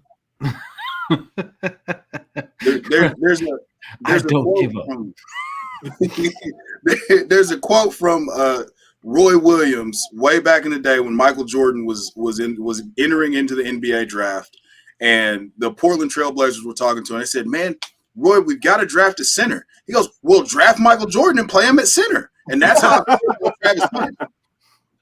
Like that's how I feel about Travis Hunter. I've been very vocal. Rusty knows Travis Hunter, no matter what. That's where I've been with the number 1 overall pick. Yeah. And I'm reminded that it's not really, really fun to be in two-tone blue with no quarterback. So I'm starting to walk that back a little bit, but it's still Travis Hunter no matter what. Love it. You got a super chat from Dougie Fresh. Trey is greater than TH12. Sir Douglas Fresh, a friend of mine. Okay. We actually there's no way. No. I don't see that. Travis Hunter, he won the Heisman Trophy for a reason. As much as I love Trey's my wide receiver 3. Travis is my wide receiver 1, and I will not be moved off of that. Yep. Look, here's the thing about Trey Harris. Like when you watch his comp, it's so much of like a DK Metcalf, but without the dishpan hands. You know what I mean? Like you get those vibes from him. Like, what are you, a Minnesota Vikings fan? Are you trying to wish him to Green Bay? Like, I think he could be good. You know, but dishpan hands.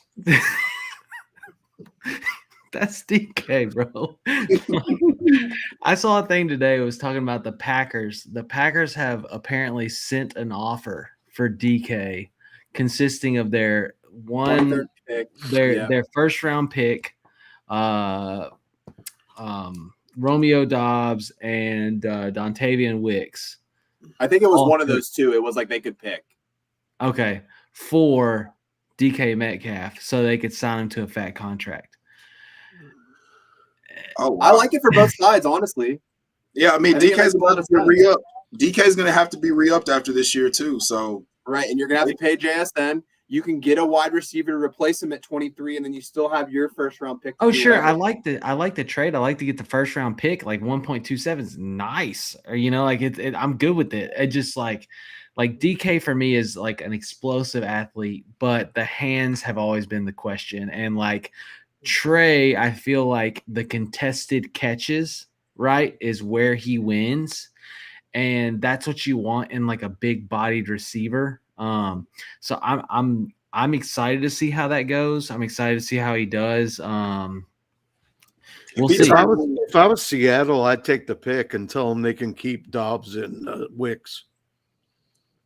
if they're Well, really, you don't want to give up first value round, if you like. Both of those guys are cheap. Like I'll take those alongside the pick. Like it's not going to hurt me I none. just don't want them. Sure, but I mean, like as a wide receiver 4, like you know, you want that or you want Dwayne Eskridge. You know, like I think that Josh Jacobs just took over Sam and was like, "All right, we're going to speak all this hatred that I feel about these guys." Because you know, Josh Jacobs was like, we need a real wide I can't receiver stand the wide receivers for Green Bay. I mean, It's they're because honestly a competent know- passing game away from being a Super Bowl contender. Yeah, they do no fantasy favors. Like, you know, the Green Bay Packers, it could be anybody's day. Like literally, you know, and it will only be one of their days. Like it'll be a Reed day, or it'll be a Wicks day, or it'll be a Christian Watson The 2 problem catches is- and a touchdown day. Yeah, Like, the And the problem same is guy will also- drop everything thrown to him the following week. Yeah, it could be anybody's day, or it could also be nobody's day. Right. just that easily. Like it is the most frustrating thing because you don't know who to bet on because none of those guys are real like number ones. Josh Jacobs hit it on the head. Even though you're not supposed to do that to your teammates, he was telling the truth. Yeah, he said the quiet part out loud for sure. I think the Green Bay definitely is looking for a wide receiver. I like Rusty Ibuka. I have him pretty high for me. I think he's a good player, man. He's a good route runner. I really like him going into this draft. You know, and the value, you know, continues to rise on these guys. I am excited how I get excited in the offseason. Like, you know, I was the guy that played Madden and just like managed the team. I never played the games. I just built and managed teams. And I loved freaking the offseason and drafts and trading and like in fantasy, even it's the same way, you know, like, and so like I eat, breathe, and sleep the offseason. Like this is exciting for me. I love the conversation. You guys have been stellar tonight. Let me ask you this. 40 time.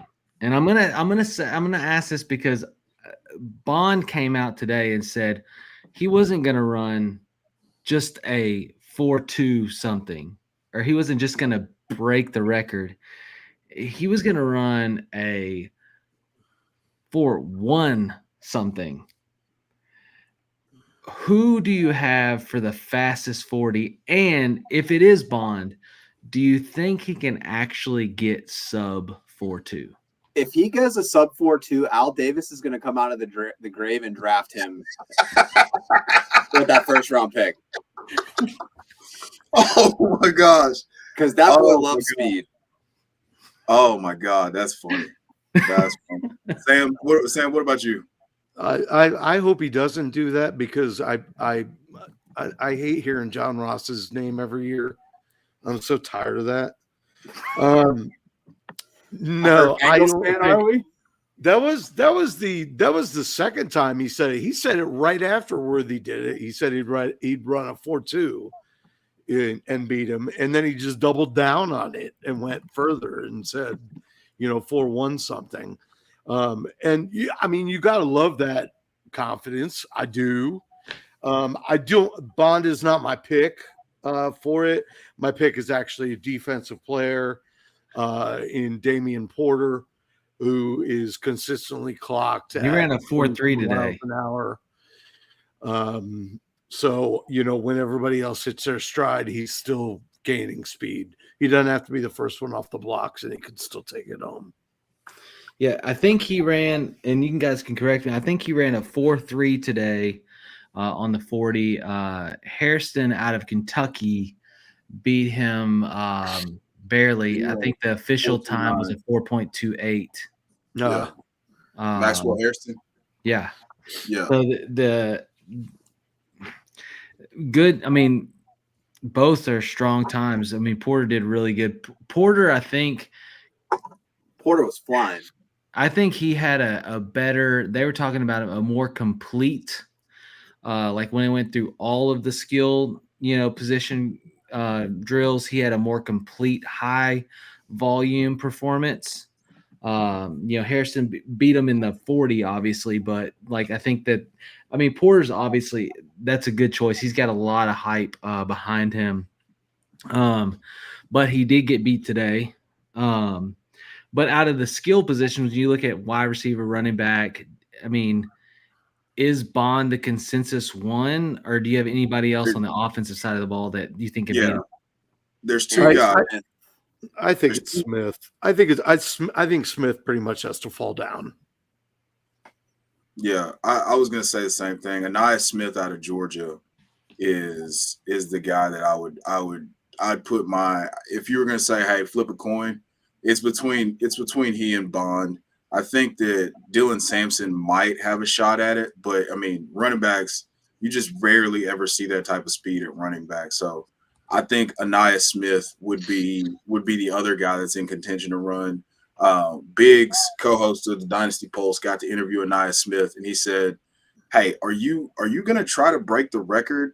And they had a conversation that he had mostly off camera, but he said, yeah, I consistently have run 4.2s while training. So if I get to train for this the whole time, like, I think I have a shot at breaking the record. And he was banged up most of the year. He had the whole ankle thing, so he's probably a lot healthier than he was on the field this year at any point.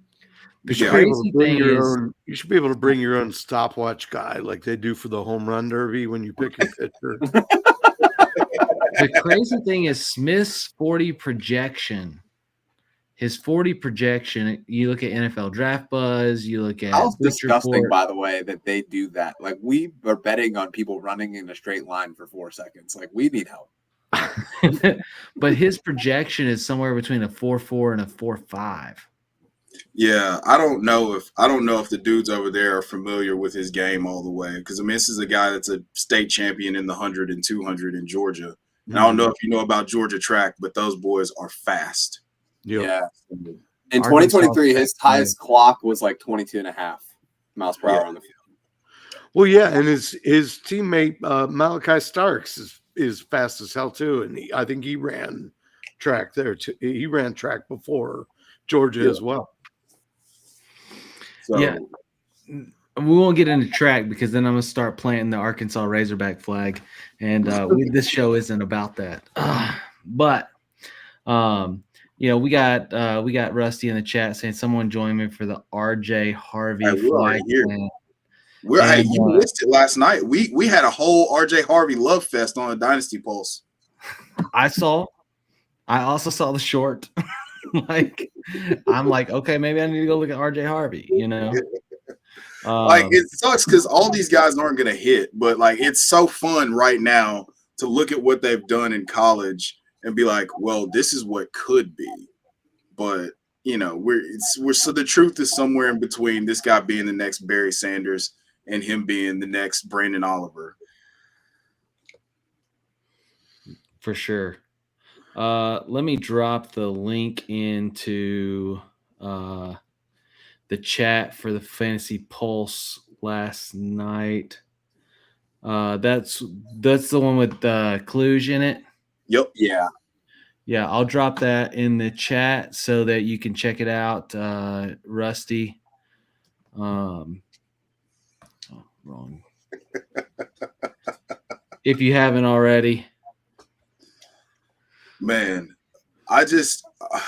there's a question here, and I'm waiting for you to put it on the screen because that I don't know if you've seen the previous discourse in the chat about this question, but these folks need to go to a church immediately.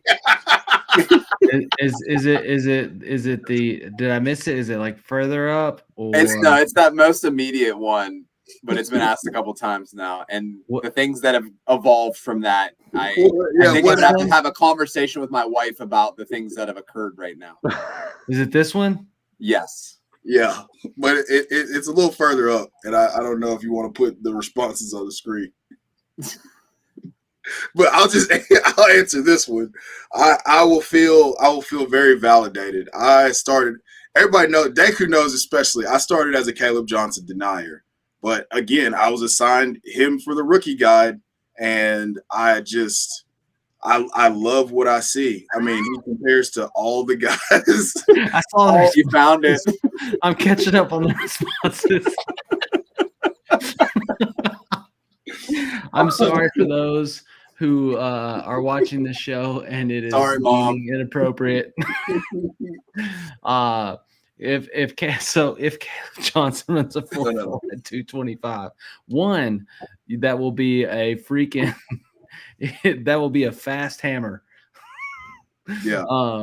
But I mean, that's what you look for. Like that's like your dream running back. You want them heavy, you want them stocky, and you want them fast. And so that I mean, I'd be pumped. I think if he runs a 4.4 tomorrow, he definitely increases on my my rankings board.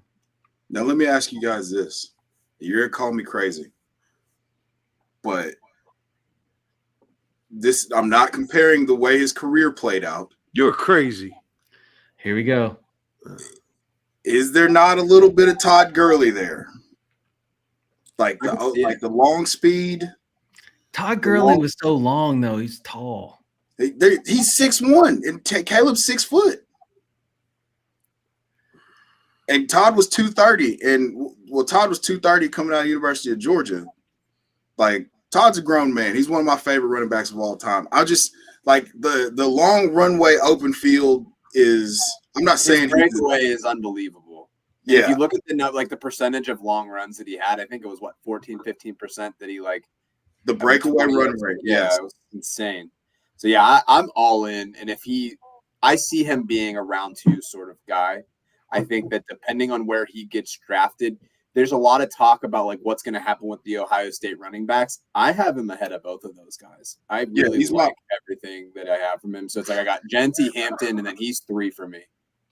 Yeah, he's 3 for me as well. I have it exactly that. And I started out with him as my RB, my RB 11. And so just the belief just grew a little bit, bit by bit every day. It was like the Grinch's heart. It grew 3 sizes that day. Yeah. I just made it through the chat. Oh yeah, you'll see exactly what's going on. RB11 was always so disrespectful. Probably so. There's so many running backs like that. It's so volatile. Like look at Dylan Sampson. Like he has been he's here next day, then he's dropped down here. Somebody's talking about somebody else. It's such a crazy room of running backs where we're experiencing that. It could be anybody's day. And that's why, I would say, and anybody watching the show right now, 1, hit the like button and the subscribe button. But 2, well done. Draft landing spot is going to matter more this year than it has ever, because you have so much talent at the position. It's all going to be about who gets the opportunity. We've seen great running backs go to teams and then they get forgotten about because they're behind some stud for 3 years and they never get their shot. And then we see running backs you look at James Robinson coming into the draft, undrafted free agent, gets an opportunity, is electric in Jacksonville. Hopefully you bought him, you rode him for 2 years and then you sold him. But it's about opportunity. So there are teams where some of these players can have instant opportunity and then their value is so much higher because the talent is there across the pool. We have fast guys. We have fast guys that carry weight. We have guys that can run through contact. We have guys with lateral movement. It is a vast talent class. And so when you get into that, the landing spot matters so much. And so, when you look at your draft picks will never matter more or as much as they will after the draft. It's interesting because I don't buy into the landing spot thing. I don't think that's real, but I will say that the draft capital does matter. I think good players find their way onto the field and they make it happen. And if they don't, it's whatever to me. But if you worry too much about draft capital, that's how you end up with Jalen Reagor instead of Justin Jefferson.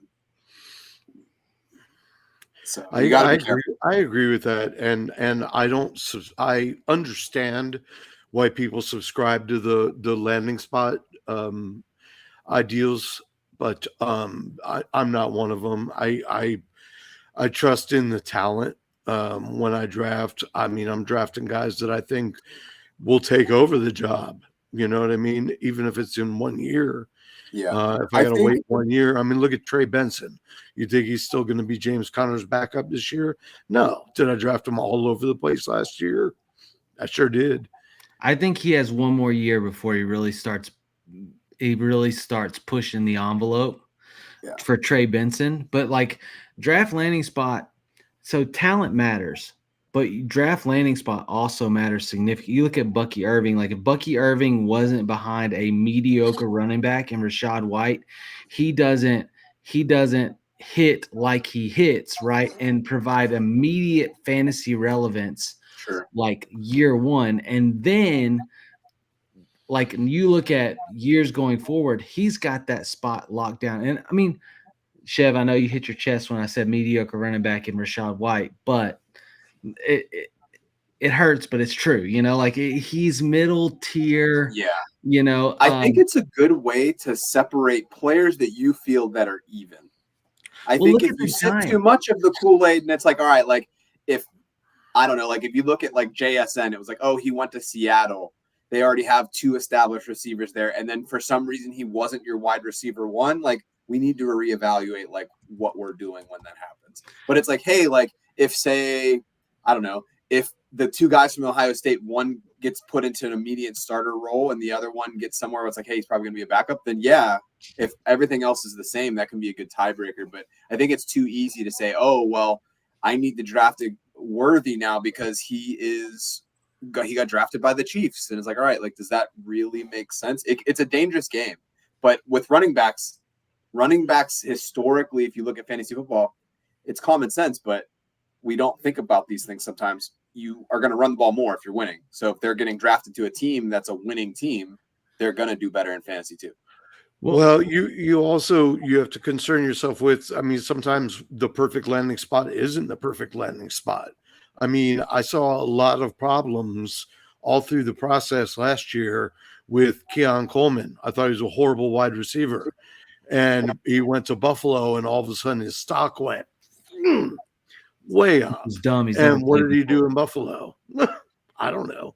He had terrible separation metrics, but so there are 2 things. One, the Keon Coleman point is important because of the fact that, well, Joe Brady just doesn't use outside wide receivers. That's just not his deal. Like we've seen it now with whatever he did in Carolina with DJ Moore, and then he did it again this year in Buffalo. And then going back to the landing spot, I think landing spot is much more important for the guys that are late day 2 or day 3 guys. Yes. I think it's much more important there because you don't get an opportunity for a guy like Kyron Williams to step into and emerge in a place where you've got someone, say like the Philadelphia Eagles, like if they go DeAndre Swift, like, or just in one of those environments, or if he would have ended up in, say, like Detroit, and then they like the platoon system, and he was the odd guy out because they had Jamal Williams and DeAndre Swift, and then they moved on to Montgomery and Gibbs. Like, if it's much more important for the guys that have less draft capital, I would say anything beyond round 3.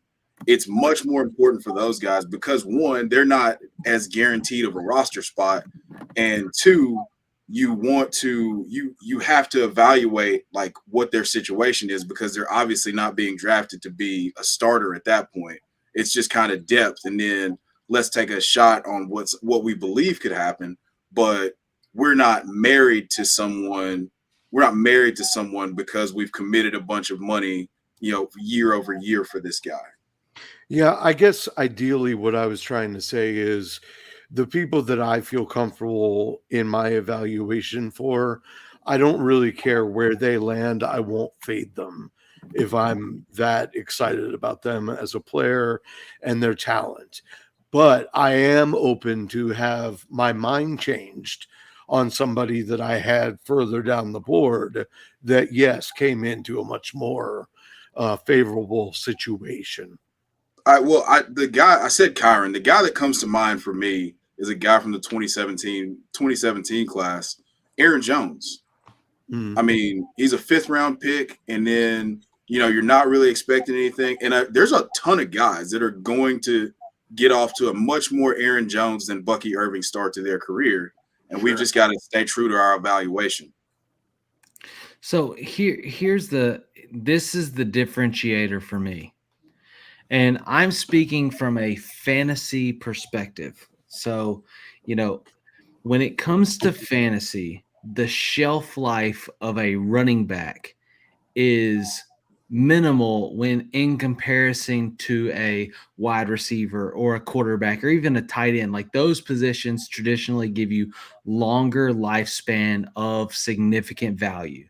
And so for a running back, the reason that landing spot matters so much is because immediate effectiveness, unless you land a player that is a generational talent, like somebody like CMC or Derrick Henry, that's going to give you years of longevity and performance. Unless you land somebody like that, you basically have a 3 to 4 year window for that person to get their top tier performance, out of it. And you do have people like, you got a Chuba Hubbard, you got like, a Kyron Williams, who do develop later. Maybe it takes them 2 years to become something, right? But then you have players that fall off fast. So that's why it's literally a positional thing. Like a JSN was talent, right? Like, I drafted JSN, was happy to draft JSN in the first round. I knew it wasn't going to be year one, but I knew that he would make his mark. At wide receiver, 100%. At running back, with the lifespan considered, that's why you have to consider landing spot, because I need players, if they only get 4 years to really compete, right? I want to have at least 3 of those. I want to sell them before it's done. So that, I think, is the position differential when we talk about landing spot versus talent.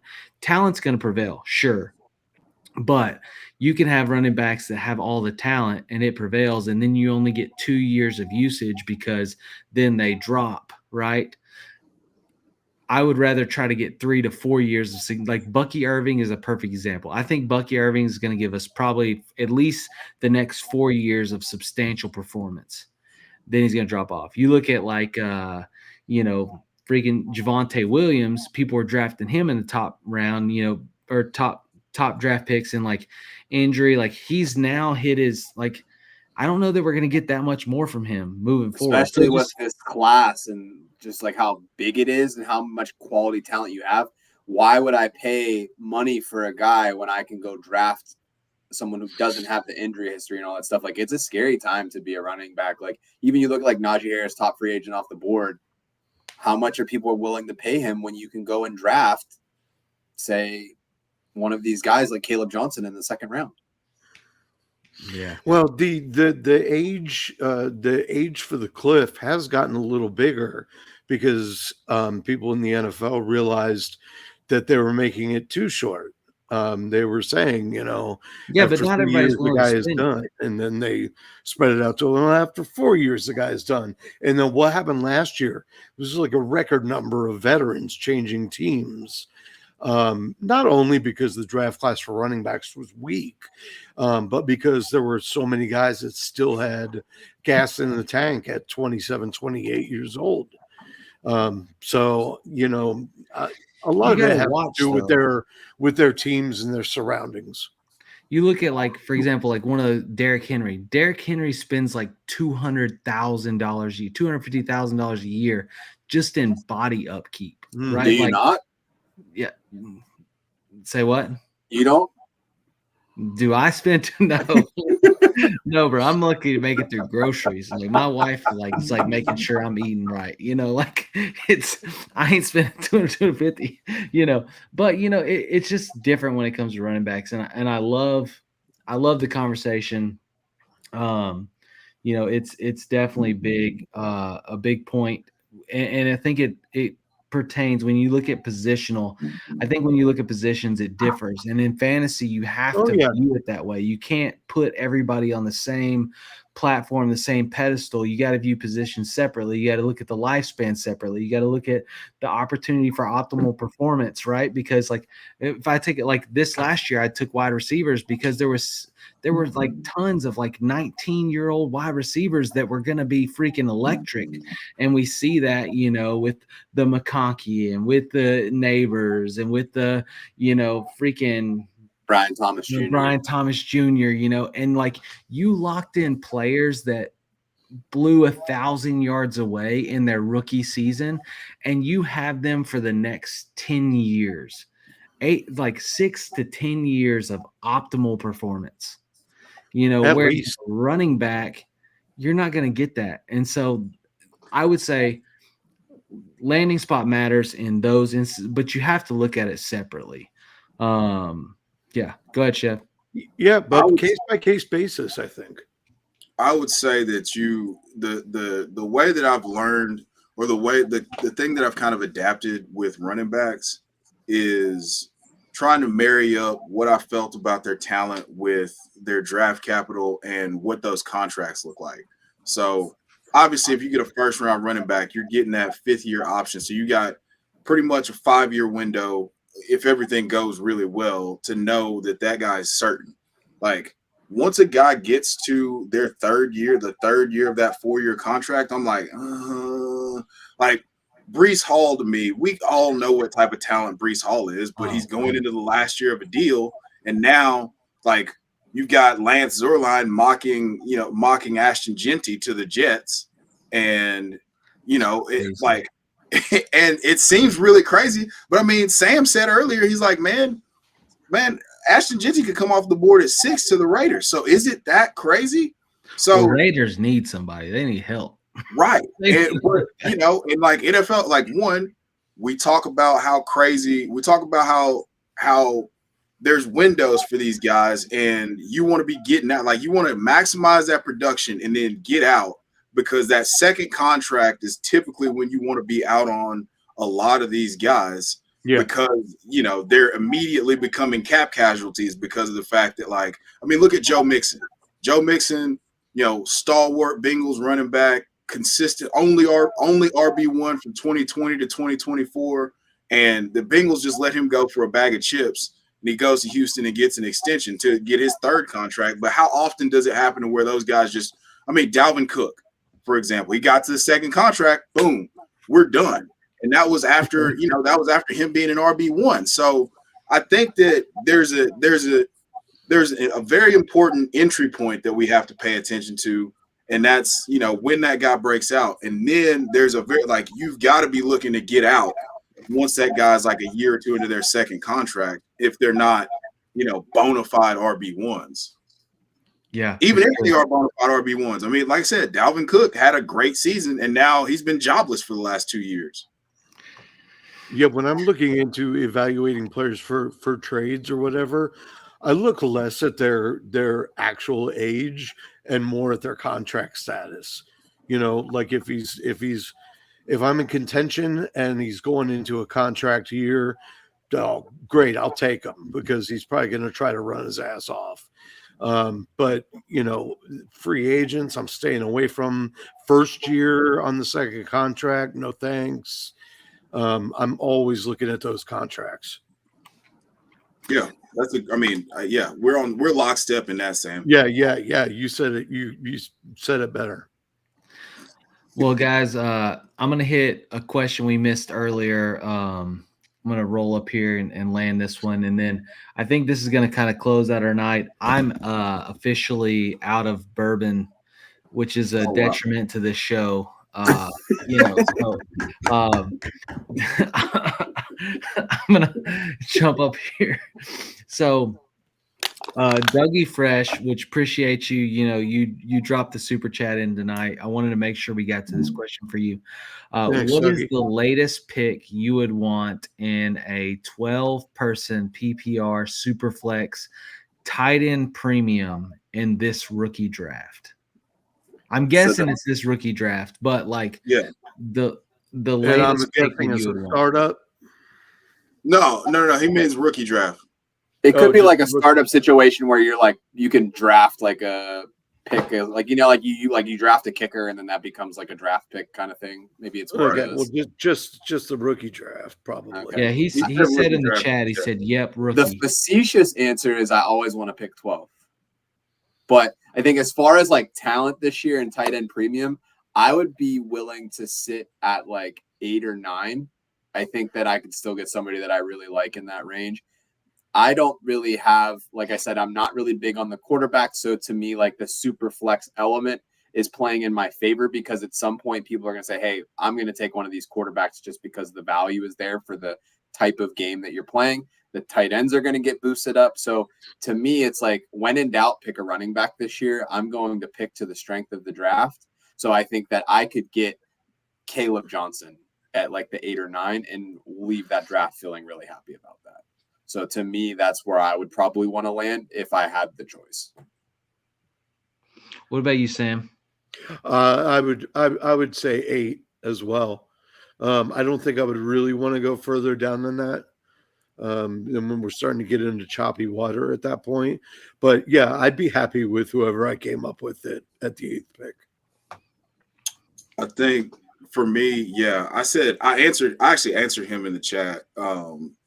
But I went 9. 9 was like we're all right there. Like I think 9 would probably be the latest I would be willing to go. Right now, Caleb is at the 110 in this ADP I put together. And if I walked away with Caleb at the 110, there's no telling what I would do in the cement aisle. Oh my God. I need more bourbon for that conversation. I need Jesus and like 2 other deities. Like I don't mind being late in this draft. Like this draft is so thick, and like especially in Superflex or tight end premium, right? So when you go Superflex or tight end premium, you're probably, you could get darts probably coming in around that 8 pick or the 7 pick, maybe even the 10 pick, somewhere in there, because you have your Shadur, you have your Cam Ward, you have your Genty, you have your Tet, you have so many people, Golden. Yeah, there that like really you could probably come in at like 8 or 9, maybe even 10 and still leave with either one of those top wide receivers or like QB 3 or 4, which I'm happy with. And then if I'm late, I'm in on the swing around, right? So like I'm getting pick number 4 or 5 in the second round. And then I can grab, you may be able to get one of those later running backs, or you may have Will Howard sitting there. You may have, you may have like one of the top. You probably wouldn't have Warren, but like Loveland could be there and early in the second, if you wanted to go tight end strong, like because it's tight end premium. If you're doing a snake, you mean? Yeah. Okay. Well, even if you're not doing a snake, like I think even if you're doing linear, which most rookie drafts are, right, like you're probably seeing, pretty. You're seeing some of those guys. You're still seeing Will Howard. You're seeing like especially at the 8, you're seeing one of those guys, or maybe a Loveland, or maybe a fan. For sure you're seeing Fan in there, but like there's a lot there. I wouldn't mind picking there. If I'm at like 4 through 6, I'm trying to trade down this year. I don't know if people are going to have something they fight for, but I would love to trade down in that position. See, I'm comfortable in that 4 to 6 range. If I'm like anything besides the 101, like 101 to 104, I'm trying to trade back like closer to the first round. And then I'm trying to get as much capital in rounds 2 and 3 because that's where I feel like the value is. Like the guys like Dylan 100%. Sampson to get pushed down. Devin Neal's going to get pushed down probably. I would love to have like 1-1 or the back of the first round and then sell that first round capital for a later first and then try to get as many picks as I can between like 2-1 and 3-12 as I possibly can.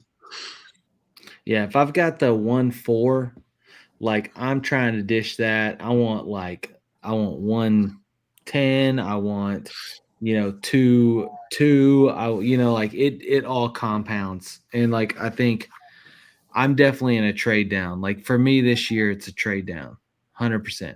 Unless you're in my leagues, I definitely won't trade down.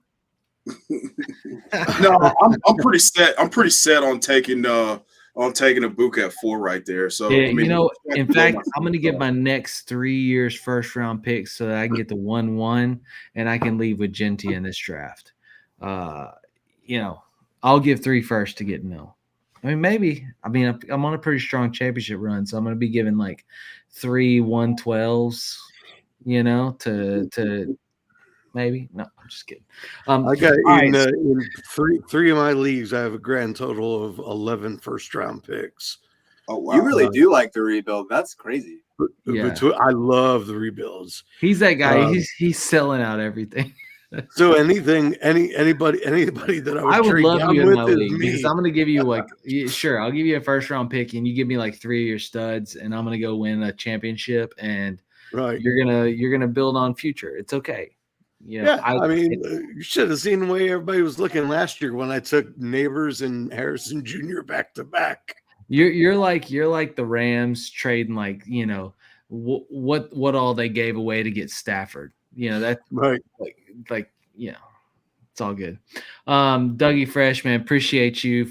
Thanks for tuning in. Thanks for the love, much appreciated. We now took this show 2 hours, which is beyond the normal. Like this is double the time we typically do. So I'm gonna lock this thing down. If you need any more questions answered, or if you want any more interaction, there are 2 ways that can happen. One, you go to FantasySportsAdvice.network and you sign up for the social media platform and you drop your questions there. It's free. Go to the football general space, drop your questions. All these guys here are happy to jump in and answer. Or 2, tune in next week at 9:00 Central Time for From the Forum. We are here every Friday night. So if you're not out on a date, or if you're like me and you're married, you've been married 10 years, and Friday nights aren't date night anymore, this is the place you can be. And we are going to deliver the fantasy goodness. If you're like Joe and you just had your first kid, which is an absolute tank, you can be here on Friday nights and we will give you good content. We will give you laughs and we will give you takes, from the occasional legendary ball knower himself, or just me mouthing myself, or our guests like Sam. Man, appreciate you for being a part of the show and dropping your advice. You had some really good stuff to offer the viewers, and so appreciate. Glad to be here, man. Look forward to the next time. Yeah, but we're here and we're here for you. This is the only Q&A driven show that we put on our channel. So bring the questions. That's what we live for, and we're here to hopefully give you some good takes and help you win your leagues. That's it. So anyways, next week, Friday night, 9:00 Central, we'll see you. Thanks for tuning in. Appreciate y'all. Much love. Like, subscribe, all that jazz. See you after the combine. Good luck tomorrow. We are here. FantasySportsAdvice.com, offering the best fantasy sports social media platform. Why join endless Discord communities or the trolls of Reddit? Fantasy Sports Advice is a community designed to help you win with 24/7 support. Go to FantasySportsAdvice.network and become a pro member for unlimited access. Again, go to FantasySportsAdvice.network.